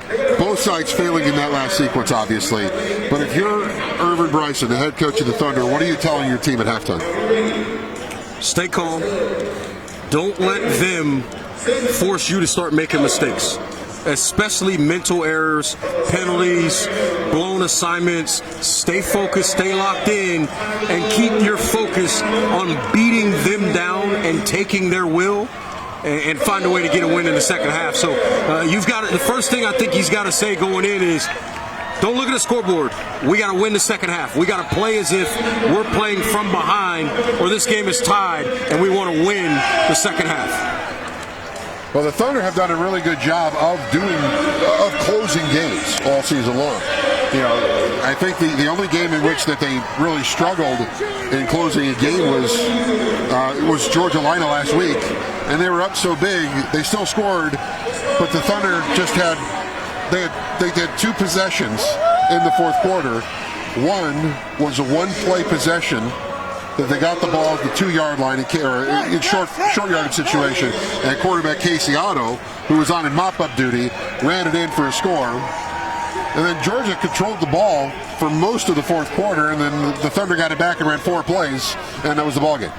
So that's really the only one they didn't close out, and they really didn't have to because they were up big. Yeah, and the way the clock runs in this league, it's, as we're at the 1 minute warning right now, the way the clock runs in this league, quarters can get real short, which is why I made the point earlier about David Ham getting so many carries. It shrinks the game really fast. Second in the bunch. Pass far side to Washington. Going to get driven into the boards by Carlo Thomas. And that's a pickup to get them out of the shadow of the uprights. But it's still going to be a third down play with the ball spotted at about the 10. So they're going to need about 5 yards. Actually, I take that back. They're actually spotting this at the 5. They're going to say that Washington was touched into the boards at the 5-yard line, where it looked like he got out to the 10, but the official on the side there pointing to the 10-yard or the 5-yard line, and that's where the ball spotted. Yeah, he asked about it, and they clearly explained it to him. He didn't argue much, so obviously he didn't have too much of an issue with the call. Third down play over the middle. Pass caught by Bray at the 15, and he's actually just beyond the 15-yard line. That will be enough for a first down. Clock stops, 47.6 seconds to go in the opening half.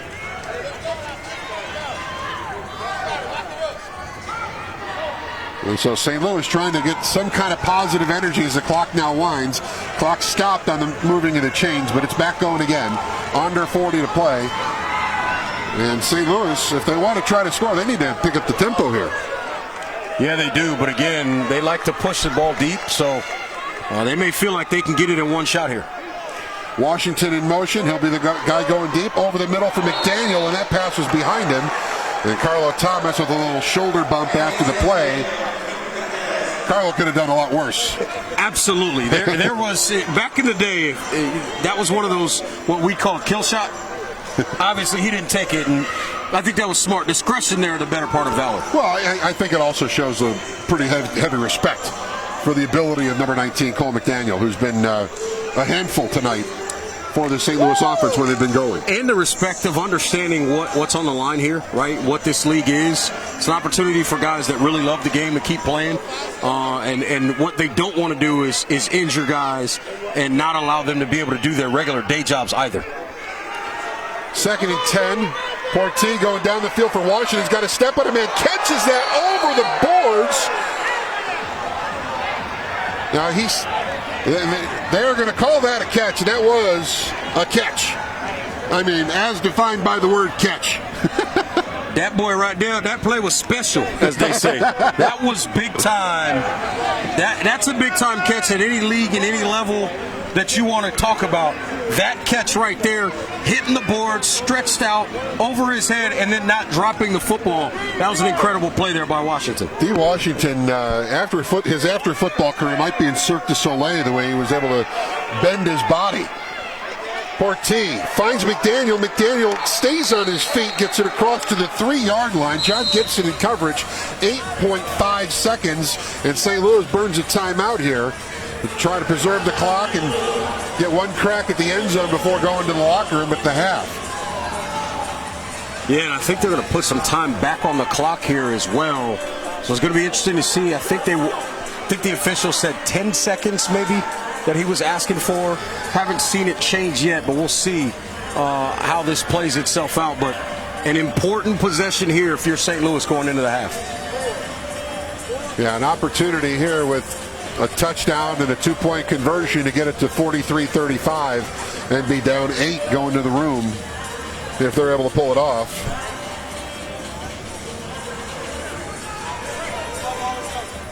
Our clock operator has not gotten the message to make it 10 seconds. They're going to set there. Now the clock operator has been given the word to reset it to 10 seconds.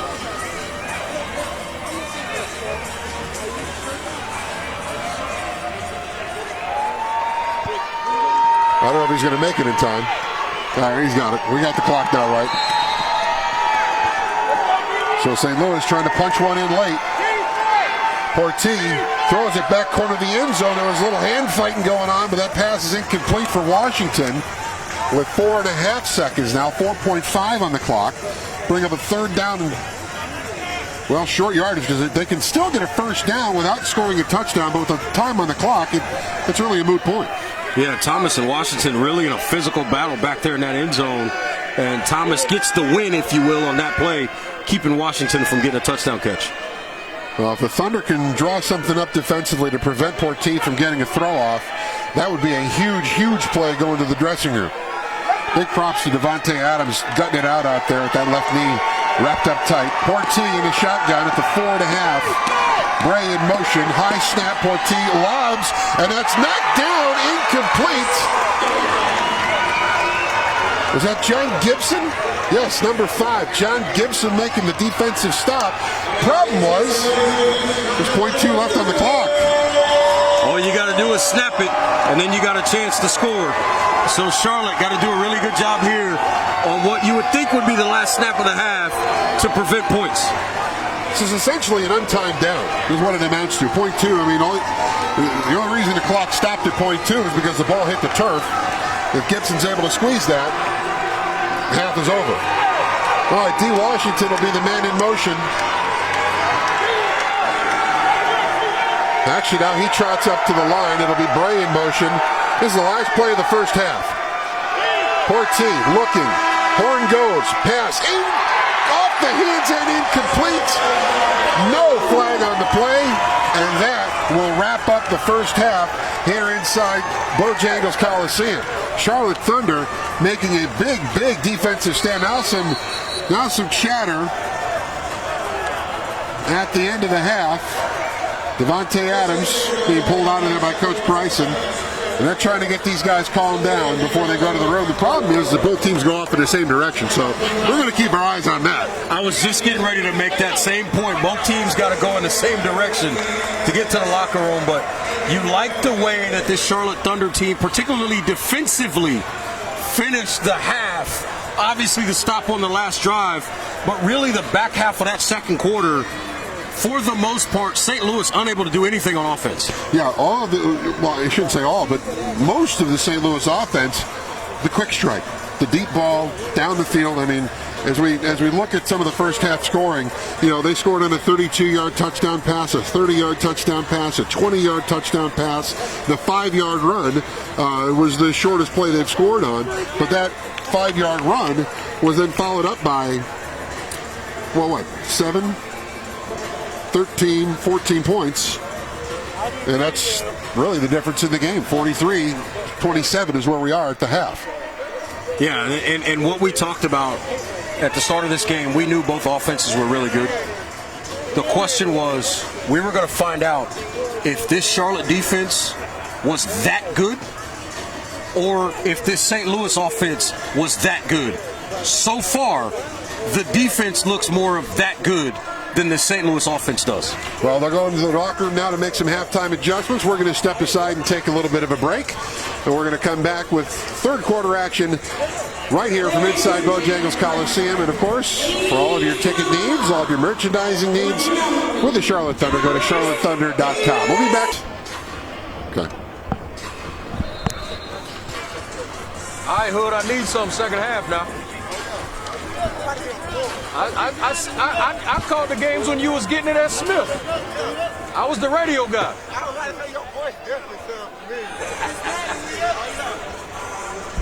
Ready? All right, Manny, here's your end point in 3, 2, 1. All right, third quarter action about to start here inside Bojangles Coliseum. After the Thunder won the toss and deferred, they will start with the ball first, and this kickoff will be out of bounds, touchback, and so the Thunder will take over 1st and 10 from their own 20. So we're at 43-27 to start things off.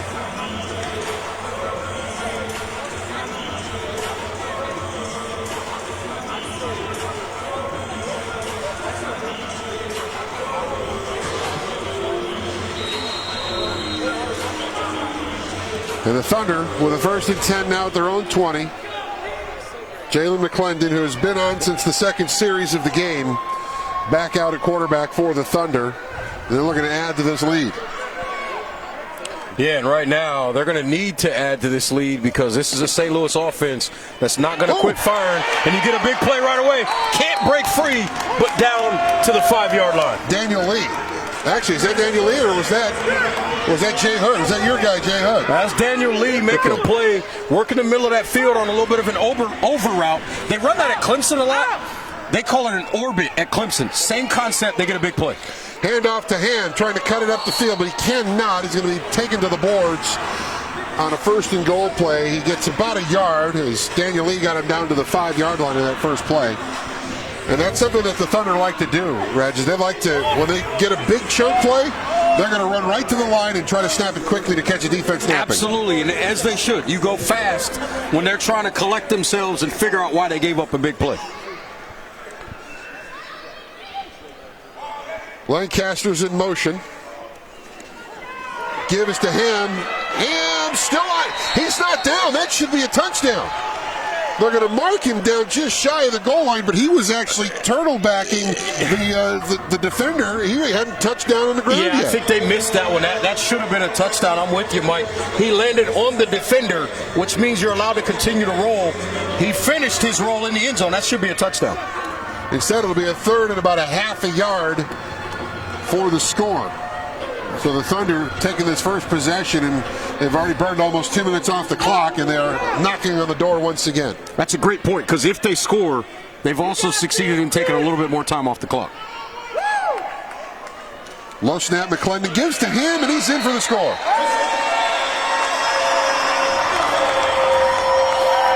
time, once again, just doing a really good job. And that zone read kind of look, a read option really more here. Not necessarily that full zone blocking scheme, but that read option, just doing a really good job pulling that ball and knowing when to take it and when to allow the quarterback McClendon to keep it. Big time touchdown.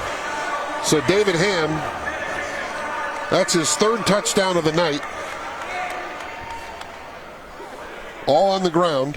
Has not caught a touchdown pass tonight. And Eric Amaya with an opportunity to add to the lead.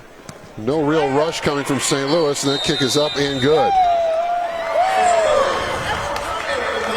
So the Thunder have now hung a 50-burger on St. Louis.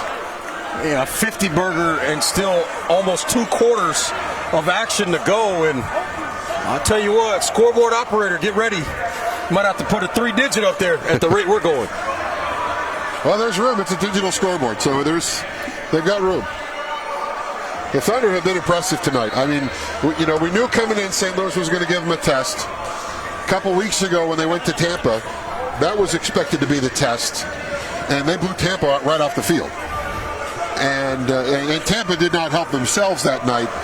They made a lot of unforced errors, bad snaps, turnovers, those sorts of things. St. Louis hasn't really done that tonight. I mean, granted, the defense for the Thunder has 2 scores, the pick 6 and then the fumble recovery in the end zone. Other than that, they played pretty buttoned up and pretty well. Yeah, this defense has actually played really good. Obviously giving up some big plays, but in this league, that's going to happen. Yeah. That's just part of it. But what you like is they've bowed up in big situations and gotten off the field and put a lot of pressure on Porti, the quarterback, as well. Amaya, the end over and kick. And that hits the wall. It's a live ball. Bray falls down in the end zone. He's going to be knocked down. The ball goes over the boards. That's going to be a safety. Wow. That was unbelievable. Only in arena football do you get that scenario play out like that. It should be a safety. What's the call here?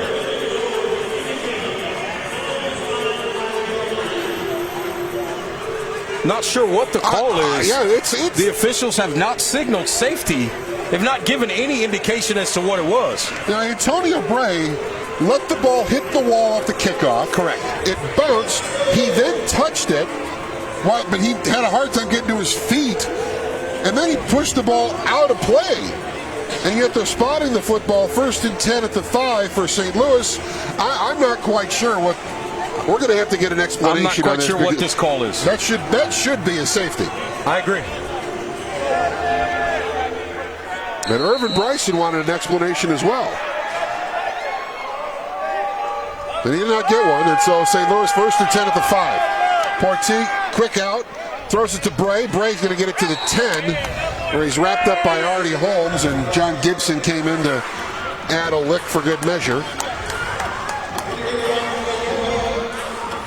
Big drive right now for St. Louis. They have to get points here, Mike. Yeah. They can't. I mean, they're down 3 scores essentially right now. Yeah. They can't afford to fall 4 or 5 scores behind this Charlotte team with the way this defense can play. Yeah, it's 23. It's a 23-point lead now. And even if you're trading scores, that doesn't help you. Your defense is going to have to step up as well. And so far, the Thunder have shown no signs of slowing down. Porti screen pass. Bray taking it into the trouble and going to get taken to the wall. Artie Holmes, Carlo Thomas in for the stop. He is going to be stopped short of the line to gain. Bringing a 3rd down and 1. The ball spotted at the 14-yard line. Clock continues to run. 10:18 to play in the 3rd quarter, and it's 50-27. Thunder in front of the St. Louis Bandits. Yeah, right now, this Thunder defense looking to get another stop. If they can pull off a stop here, it'd be huge for the momentum early in the second half. And Porti just keeps it himself, plunges over to the 16-yard line, gets more than enough for the first down. And so a fresh set for the Bandits. Yeah, smart call there. Just find a way, move the chains, keep your offense on the field. You don't want to get in a 4th down situation for any reason, let alone when you got 4th and short.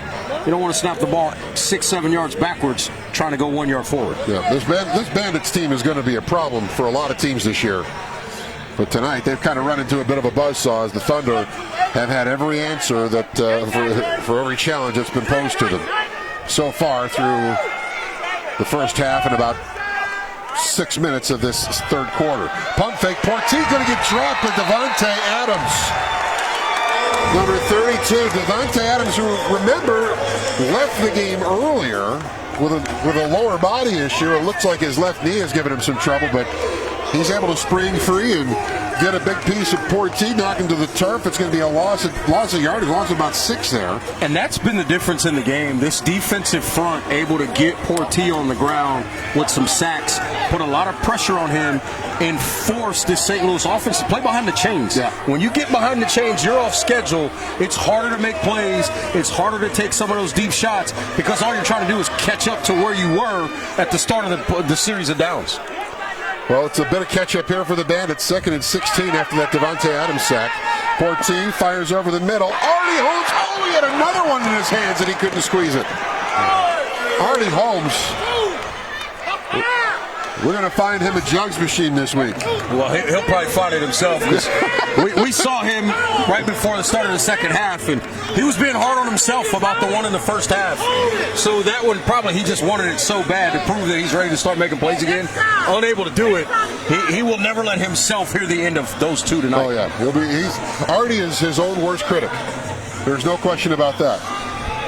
Good thing for him this season, he hasn't had too much to be critical about. He's had a pretty good run so far through 4.5 games. All right, 3rd and 16 for the Bandits. D. Washington line up to the left. McDaniel in motion. Porti fires short side, and that was intended for Washington. But instead, it bounces into the turf incomplete. Brings up a 4th down. And D. Washington says to us, man, they need to give me the ball right there.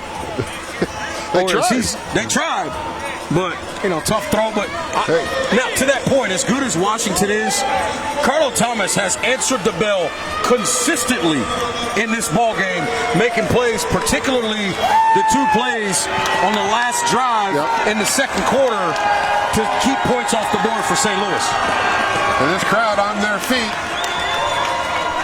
behind us anyway, they're behind us, and they're loud on this 4th and 16 play, trying to urge the Thunder into a turnover on downs. Bray in motion, Porti under pressure, in the end zone. Now throws one out of bounds. Just throws it 3 rows deep. On a 4th and 16, it's a turnover on downs. The Thunder taking over 1st and 10 at the St. Louis 10. I guess the positive is he didn't throw a pick 6, because in the first half, that's what he did in one of those situations. So that's true. From that standpoint, look, he force this Charlotte offense to earn their points. Don't give them points.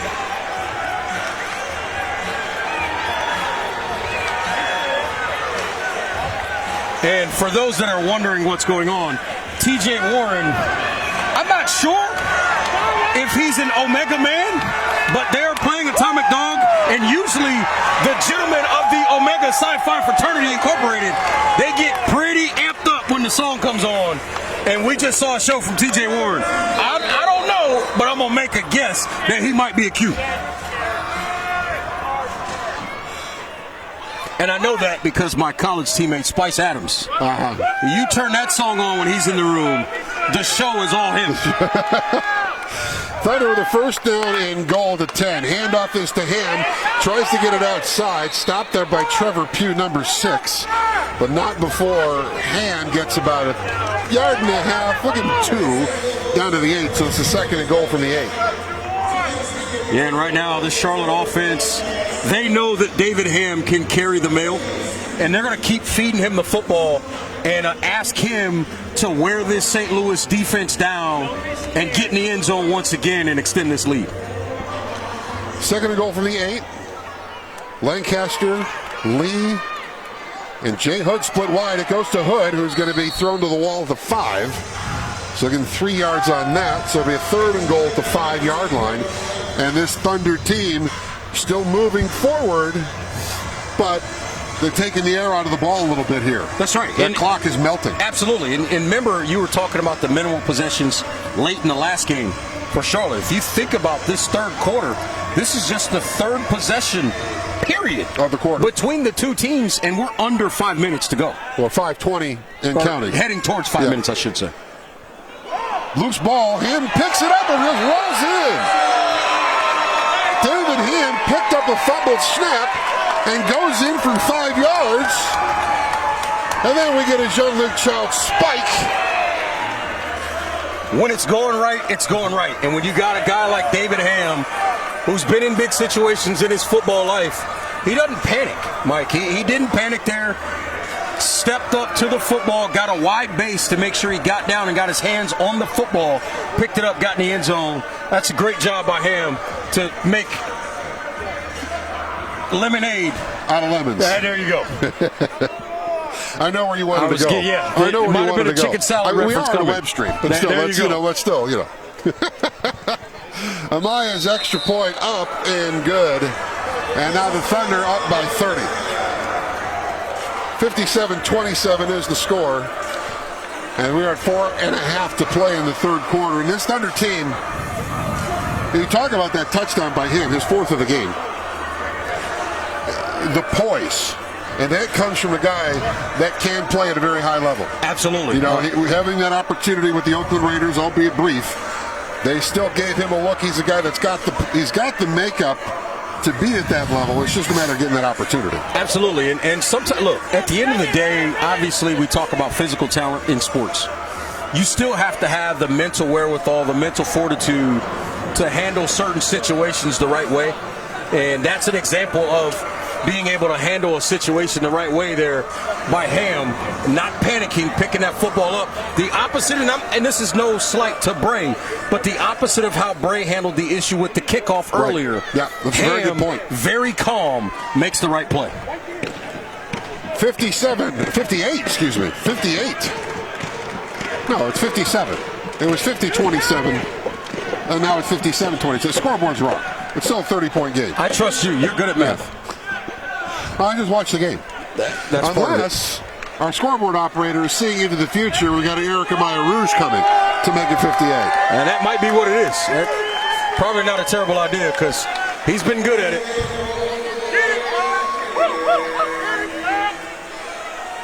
So we welcome you inside the Charlotte Thunder stream here. Mike Solarte, Reg Walker, and of course we're on the Charlotte Thunder Facebook page. But of course, fans here are having a great time tonight. Now, you can hear them, right? That's what I was getting ready to say. I think I may be having just as good a time between plays and during timeouts listening to them as anything else because they're interesting and they're having fun. And the thing you love about this intimate environment is the players are close as well. Yeah. And so the fans and the players are interacting. We saw them in D. Washington from St. Louis kind of going back and forth, and he was chatting with them. Washington walks past us, makes a comment about getting the football. Very intimate environment. I think it's really good for the fans. But you know, the thing that you have to remember is that these fans made the conscious effort to come out tonight. And you know how they did that? They went to the Charlotte Thunder Facebook page. They went to charlottethunder.com. That's right. They went to the website. And they got their tickets. charlottethunder.com is where you can get your tickets. It's where And you your get merchandise. Your merch. Yep. You get your roster information. Everything you need.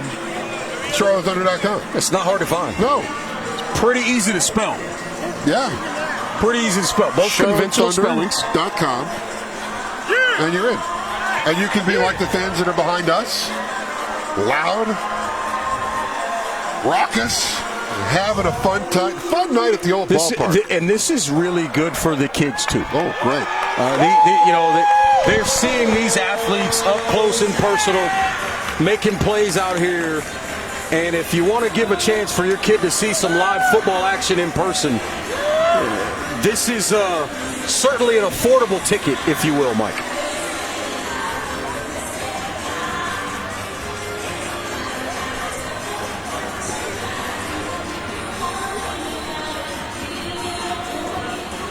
So 57-27 after the Erica Maya extra point. As we get back to action after that media timeout. And Erica Maya I will say this, for the fans in the building, the scoreboard is incorrect at the moment. It's 58 on the scoreboard, but it's 57, trust me. I am keeping my own personal scorecard. But Amaya's end over and kick. Oh, just misses the mark. There's no rouge there for Eric Amaya. Well, you made the point earlier, maybe they were trying to forecast a rouge with the scoreboard. If they would have got that, if he would have got the rouge there, I mean, this place might have went crazy, by the way. Well, they really have gone nuts every time they he's understand done that. it. Yeah. It's They've understanding enjoyed it. It's been great.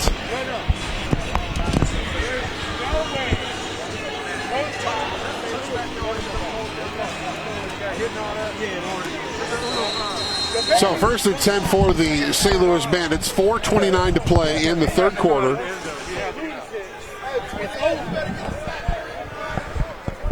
And Donovan Portee under center. And Reg, I'll get your conversation. You're getting us caught up on your conversation with our line judge here in a moment. Portee steps up under pressure, going deep to the end zone. Boyd pushes off, but gets away, or excuse me, Bray rather pushed off. Did not come up with the football. So the play goes incomplete. So on that kickoff from earlier, Antonio Bray, that whole mess that we thought should have been a safety, you just got an explanation of that. What do you think? Basically, the reason for the call was he didn't get out of the end zone. If you had gotten out and went back in, that's where you have the issue, but he never got out of the end zone. So the fact that he knocked it out of bounds even after touching it, correct. In arena, that's right. Nothing. It's essentially a rouge because they put it on the 5-yard line. Right. It's a rouge without the point. Right. That's exactly what was explained. It was a rouge without the point. Without the point. Okay. So it wasn't a safety. So we got it wrong. Officials got it right. And we're at 2nd and 10 for the Bandits. Big jump on the football from Davante Adams. Now dumped off. Bray makes the catch, and he is touched down at the 24. But there's a flag down at the 22. Actually, a couple of flags down. That was one of those old unabated to the quarterback situations. You think Davante got a big jump? Oh, yeah.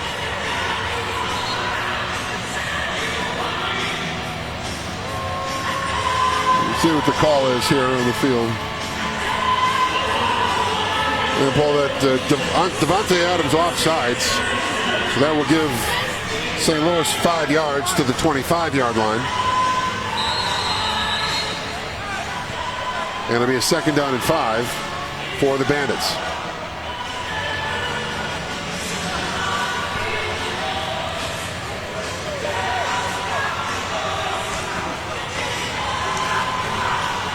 The between plays antics are just so fun sometimes.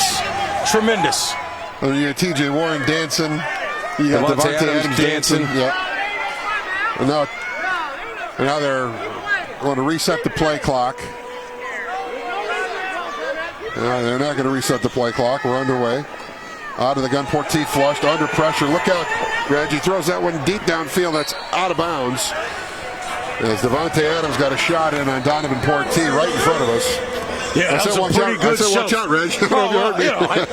I tell you what, one thing I do know, this board is not going to come too much towards me. But I was prepared to get up off the ground and get up in the air if I needed to duck. Let's put it this way. I was standing 3 feet back and watching this one just in case someone went airborne. Oh, yeah. Because you never know. You never know. That's exactly right. I mean, these guys are flying around out here. They're in our kitchen sink, if you will. Well, we're actually in their kitchen. We're in their kitchen. We are. 3rd and 5 for the Bandits. 1:50 to go in this third quarter. Portee swings it near side. Washington with the catch. Going to be bumped out of bounds by Carlo Thomas. But not before Washington gets the first down, and now he's letting the fans have it a little bit. Because they were telling them before the play, get a catch, earn your paycheck. So, of course, he catches the football and immediately turns and says, what did you say to me? What did you say to me? This is what you love about this. The hand to the ear. That's a great, and it's and then the bow.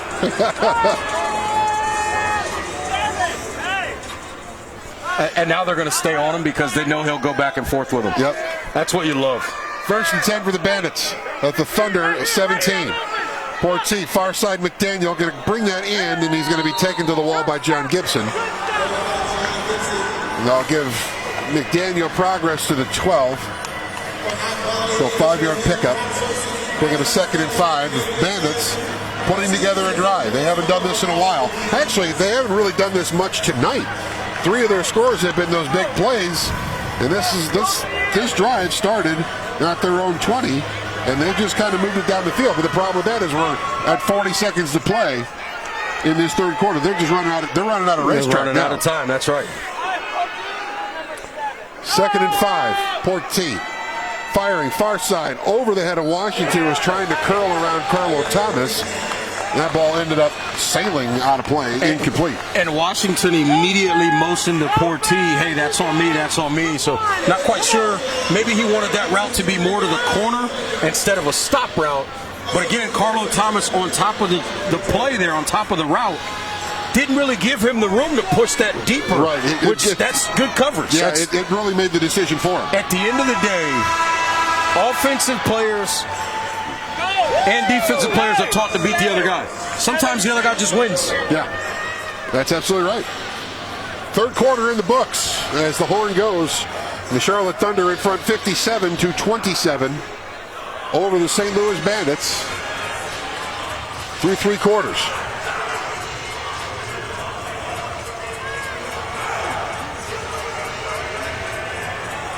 I don't know what the over-under was going into the game. But if your under was 75, you lost that a long time ago.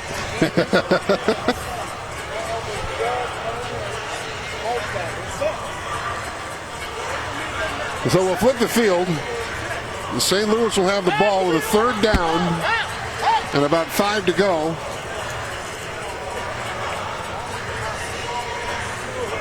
And now the chains are a mess. They got to keep going. There you go.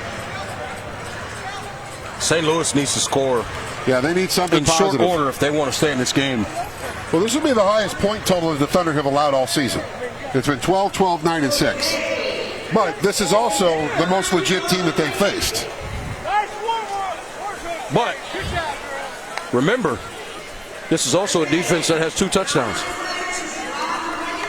And so we're in the between quarters timeout, and they're drawing a raffle prize inside the building. Thomas Davis going to autograph a football. I'm actually trying to wave him down so we can give him the Sharpie. It's a gold Sharpie. I mean, that'd be kind of cool.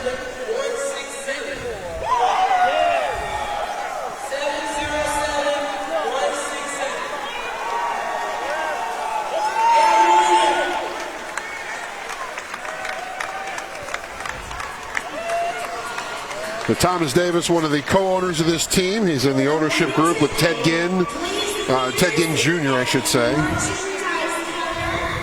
Mr. Ohio, yep. Father, a good high school coach at, I want to say it's Glenville High School outside of Cleveland.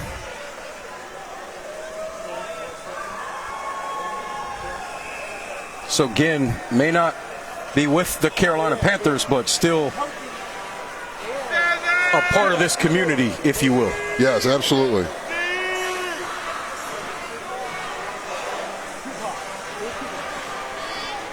So St. Louis will have a 3rd down and 5 when we get back to action as we continue on this media timeout. With the ball spotted at the Charlotte 12-yard line. Thorough performance, Reg Walker. Thank you for joining us this week and going forward. This is a Thunder team that the 4 games that they've played, they've not really. Last week against Georgia Lina, even though that game was a rout 64-6, Georgia Lina just couldn't score. But they moved the ball up and down the field on Charlotte. They just couldn't punch it in. Well, that was the biggest test that the Thunder had seen to date. And this team coming in here tonight, St. Louis, very good, very talented. They've got a lot of gifted athletes in those uniforms. But they just can't score. I mean, this Charlotte Thunder defense has been incredible. The Charlotte Thunder defense, what I continue to notice in watching film in preparation for today and then today, they'll give up some yards, they'll give up some plays, but anytime a team gets inside of their 15-yard line, they tighten up really well and keep teams out of the end zone. Well, even in outdoor football, the red zone, 20 yards and absolutely. The field shrinks there. That's exactly right. Here, it's the size of a matchbox. That's exactly right. And then when you get this aggressive defense coming at you in that tight space, it really makes for tough sledding. And the other thing is St. Louis hasn't really tried to establish a running game. And when you don't do that against this defense, they just come after you in the red zone. Lob for McDaniel, takes a big shot, but he scores. And that's the advantage of Cole McDaniel, 6'5", 219 out of Wayne State. That's a go get it.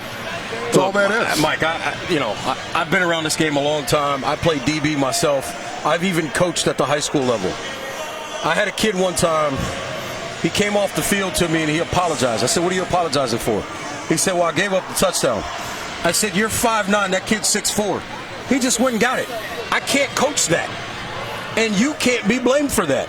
Same thing on that play. 6'5" went up over 5'11". You can't coach that. Just move on to the next play. Yeah, Artie Holmes, you're giving him credit for 5'11", officially 5'10". There you go. And that's just tough. Now, Artie came in and delivered a shot late, and now we got whistles before the snap, and I think we've got a delay game. The play clock at 0.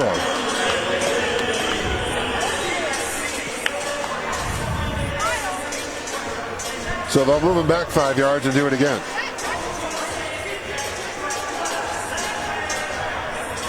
But this is look, I got news for you. I know that we're still in the throes of a COVID-19 pandemic, but this crowd and this distancing, this has been a fun atmosphere tonight. It's been really good. And fans, if you're listening to this and you're thinking about coming out to a game, look, come on out and see it for yourself. This is fun. This is a fun group to watch.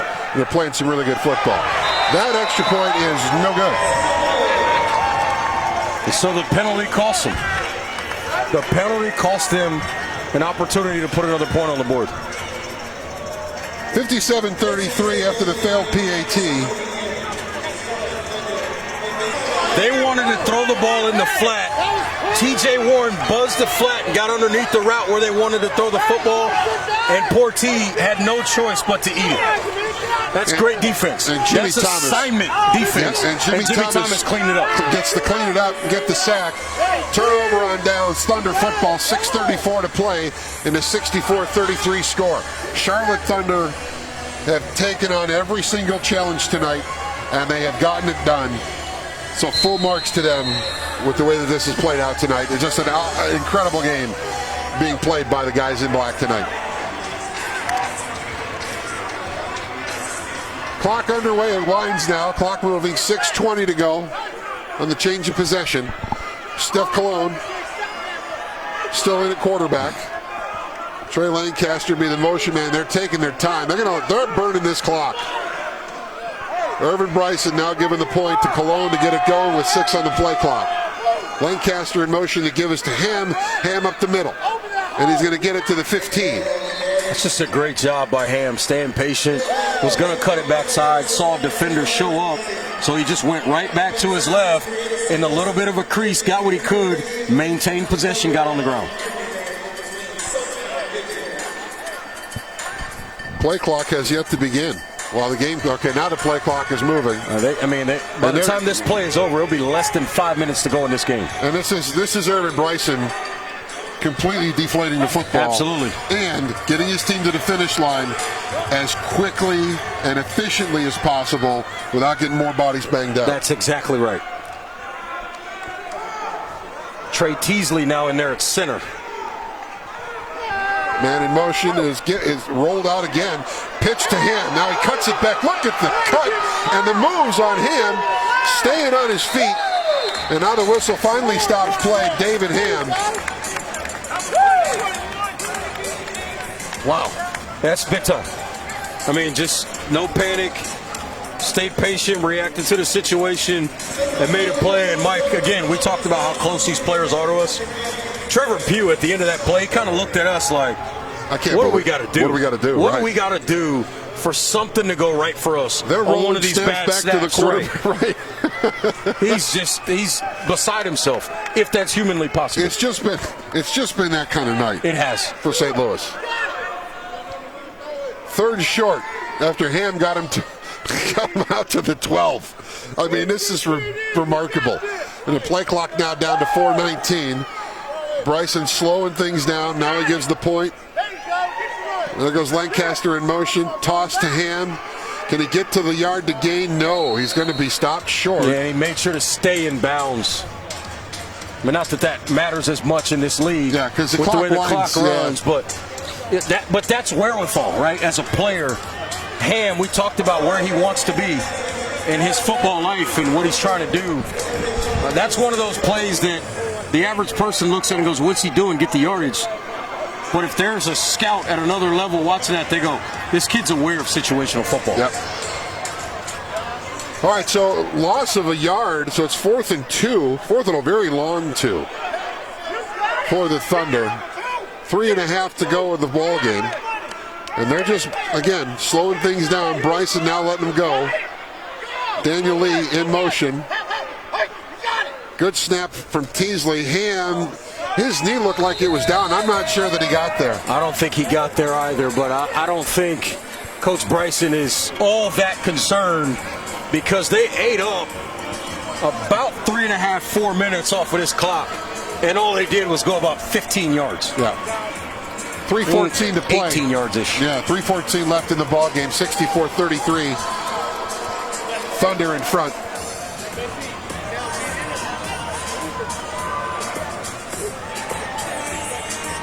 And you can best believe that St. Louis will be looking to push the ball deep down the field from snap number 1 of this possession.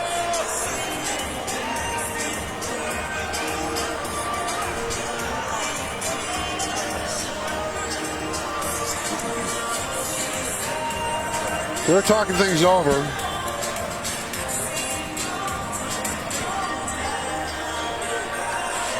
Oh, they gave him the first down?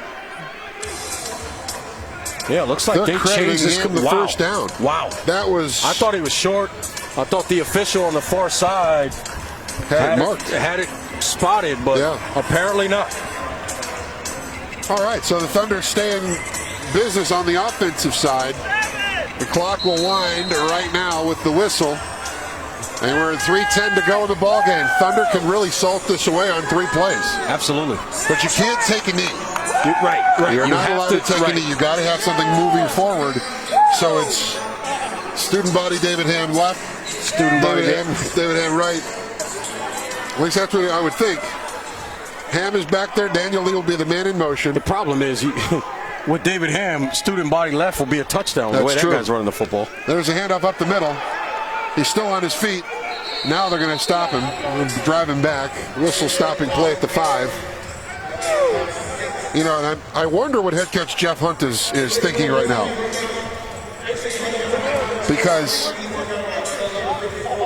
and that is Jeff, right? I mean, that is on the near side talking to Deion Morris. Or is that, excuse me, is that Ralph Harvey? That's 8, Ralph Harvey Jr. Coach Hunt's mask has been on the field at least 4 times tonight. Yes. Ripped off his face and thrown.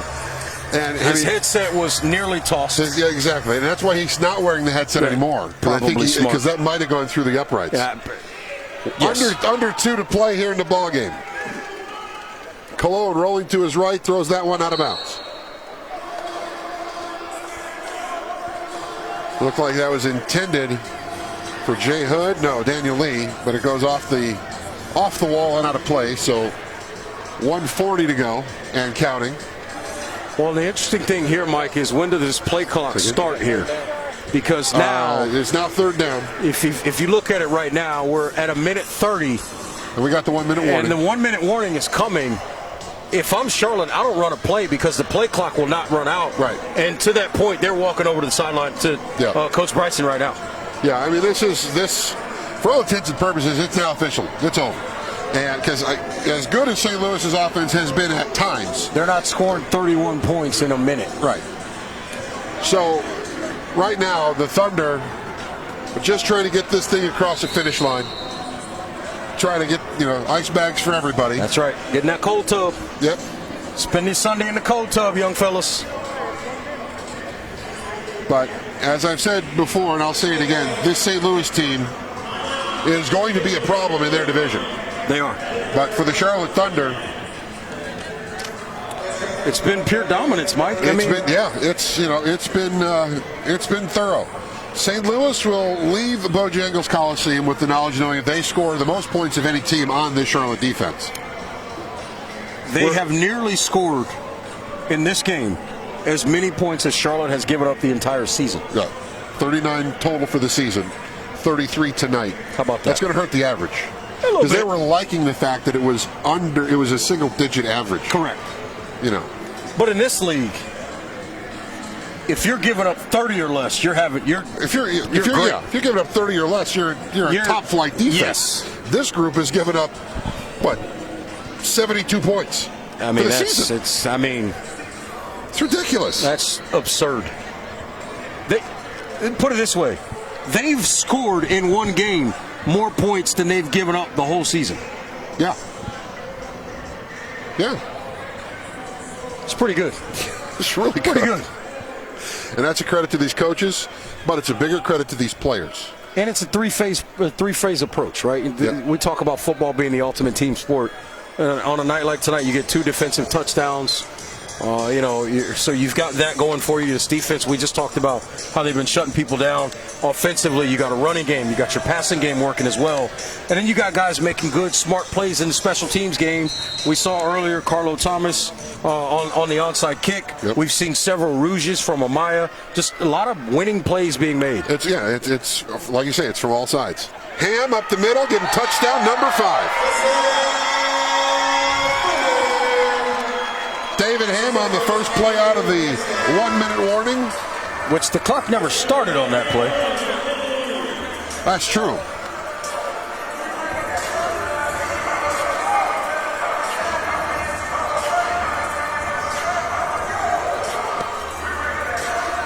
And so the Charlotte Thunder now get it to 70.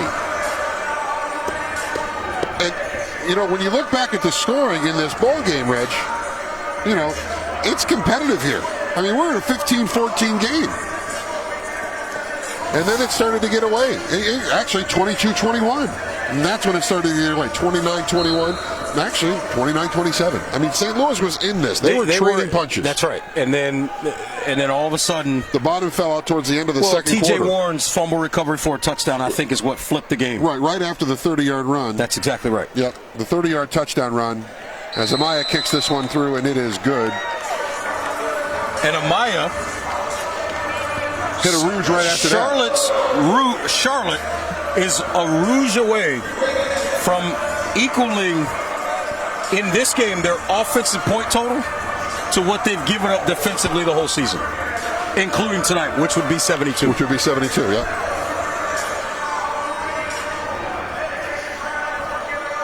So just thorough, just dominant whole way around. The whole season. The whole season, they've been absolutely dominant, Mike.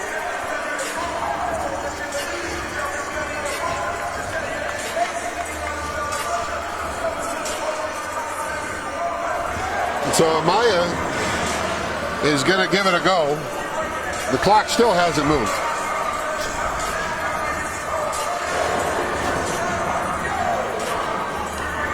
I don't think these fans mind one bit. This crowd hasn't left. I mean, this game's been kind of over for let's say 15, 20 minutes, where all right, it's done. Yep. And they're still sticking around. And this is great. This is a great atmosphere. CharlotteThunder.com for your tickets, your merchandise, your schedule information, all of it right there. One stop. Amaya letting it fly. Does he have his third? Yes.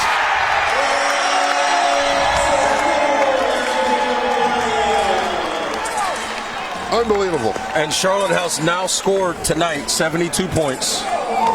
The same amount they've given up total this season on the other side. That's pretty good. Well, this will be their first score in the 70s this season. So they've got one of everything. They just need a triple digit. They've got actually, they don't even have a 50.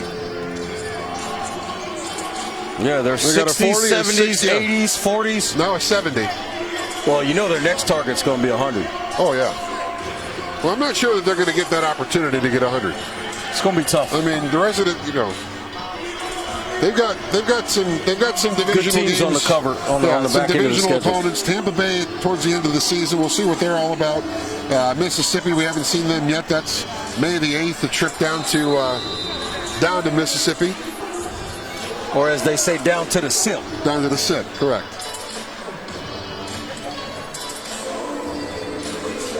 Well, this defense has just been relentless, and I know that the coaches are going to give me a bunch of grief on Wednesday at practice about, you keep talking about the defense. They're the story, man. I mean, David Ham having a night. Let's not forget that. David Ham having a night. So this defense, good to see Jalen McClendon back with this team, and the offense certainly looked different when he stepped into the game tonight. But this, David Ham having a night, but this defense has just been silly. As the give is to Mike Hodges, Jr.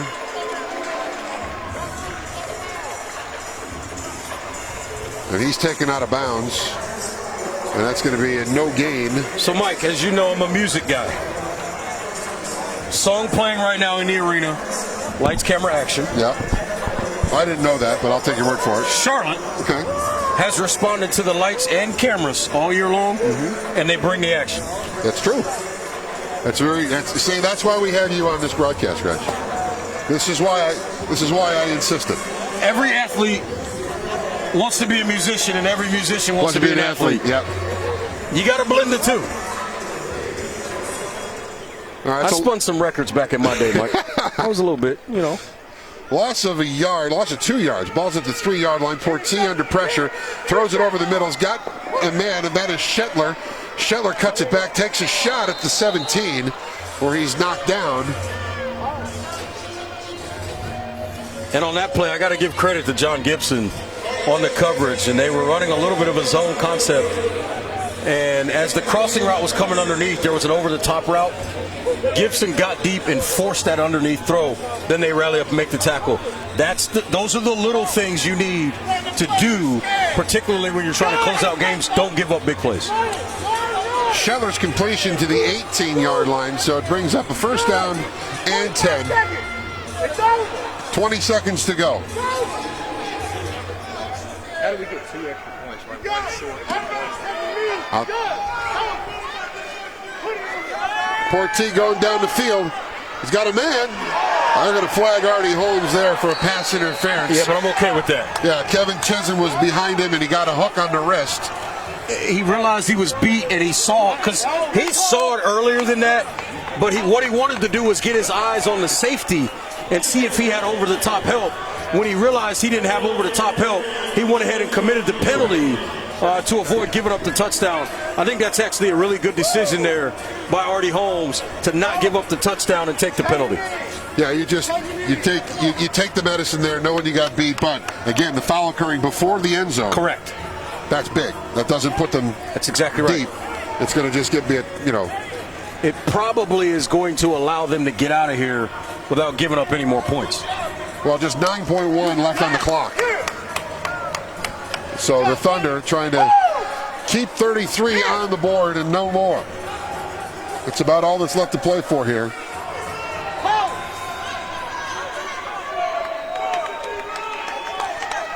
Shetler lined up wide right. Chisholm on the far left. Bray will be the motion man. There he goes. Big chuck from Gibson, and now up top for Shetler. Intercepted. Artie Holmes, no, it's Emmanuel Phillips finally has it, and he is knocked into the wall right at the 20-yard line with 1.2 on the clock. But Emmanuel Phillips winning the battle and icing the ballgame. Yeah, Phillips winning the battle, but he had some help over there with Gibson and obviously Artie Holmes as well, making a play on the ball, and he was Johnny on the spot to get the interception and then the run back. Well, Gibson was right here and gave that shiver right at the stop to try to disrupt that route. And Shetler still got away. That's exactly right. But again, Shetler's a guy that goes 6'5". Yeah, 6'5". 6'4", 212. Yeah, another big receiver. And that's the ball game. So the Charlotte Thunder improved to 5-0 on the strength of a 72-33 victory over the St. Louis Bandits. And this is a Bandits team that is very, very good. They are going to be very, very difficult to beat as the season progresses. Reg, I'm going to ask you to give me your headset. We're going to put it on Coach. and we're gonna talk to him real quick. Absolutely. Good job. Let's just do this. I'm just gonna hold it right here for you, Coach. This team, St. Louis, was no joke, and they gave you everything that you asked for, but your guys answered the bell. Yeah, we did. We knew it was going to be a close game all week long, and that's why we spent a lot of time in the film room studying and watching and figuring out what those things are going to be that we can capitalize on. One thing I told the guys in the pregame speech, man, the good thing about football and life go hand in hand. And sometimes when you're trying to go after something, you're going to get in a dogfight and you got to fight. And I felt like we fought harder than they did because I felt like we was on an equal playing field. Talent-wise, I just thought we wanted it more. Your guys definitely did want it more. David Ham, so incredible offensively, but your defense. They got after St. Louis all night. Carlo got after him, and the defensive front got after him, and the secondary making big play after big play. What a complete performance by that group. It was, and our defense played outstanding ball. I think once we figured out what they were doing early on, because they didn't do nothing no different than what we saw on film. We just know we need to get some pressure on that quarterback. Once we started getting pressure on the quarterback, we started moving Carlos around, trying to match him up with their best receiver. Pick six going the other way. Now the defense is getting fired up. And we just played with a lot of energy, man. They were just so excited to be back out the long layoff and see us playing ball like we're playing tonight. Coach, obviously we talked about football being the ultimate team game. One of the things I noticed, a lot of winning plays even on special teams. The onside kick attempt, Carlo goes and makes a play for you. You got guys doing different things. You're getting rouges. Everybody making a lot of winning plays. Clearly guys playing for each other. Right. And see, and that's what it's all about. In the locker room, we talk about a dogfight. And in being in a dogfight in the game of football, one person can't do it. It got to be multiple people. We needed everybody to step up their position, play within our system, and come out here with a team victory. And that's what a team looked like. We've been wanting all season long. I've been on the team about not playing good on offense and not playing on defense. We played good on both sides of the ball. Special team was outstanding. I told you early on we sucked on special team. Tonight we played good special team. We got a team victory. Absolutely. Well, go enjoy it with your guys. Congratulations, Coach. 5-0 are the Charlotte Thunder. Irvin Bryson joining us here for a couple of post-game comments. So, Rich, as we shut this thing down, this was, I think we're up here. Are we up here on you, Murph? All right. So, as we shut this thing down, we look at this football team for the Thunder. Complete offense, complete defense, special teams, rouges from Amaya, the play you asked Coach about with Carlo Thomas. I mean, what is there to stop this group at this point? The only thing that has slowed them down at all has been the injuries. Yeah. And the scary part is it slowed them down to the tune of they're still 5-0. Yeah. Right? So when you start looking at the end result, when they get some guys back, when some guys get healthy, Devontae Adams is out here playing with half a body tonight and made all kinds of plays. Yeah. And so you start to see that, and you understand, like Coach said, those guys are playing for each other. They're fighting for each other. You get everybody back. You get back to full strength. The sky's the limit for this football team, and I like the way that they're constructed. And the other part of it, too, is, again, you never want to be down a guy, but not having McClendon for last week, now you know Steph can make some plays. Yeah. So now you know that you've got two guys that can do what you need to do to find ways to win. You got two guys on this roster at the quarterback position that have wins next to their name. Yep. David Ham, of course, big tonight. 5 touchdowns for him. The defense was outstanding. But overall, the end result is 72-33. The Charlotte Thunder getting the victory. They are now 5-0. Next week, a home date with the Carolina Predators right back here inside Bojangles Coliseum. So for Reggie Walker, I'm Mike Solarte. Thanks for checking us out here on Thunder TV. We'll be back next week. We hope that you will join us then.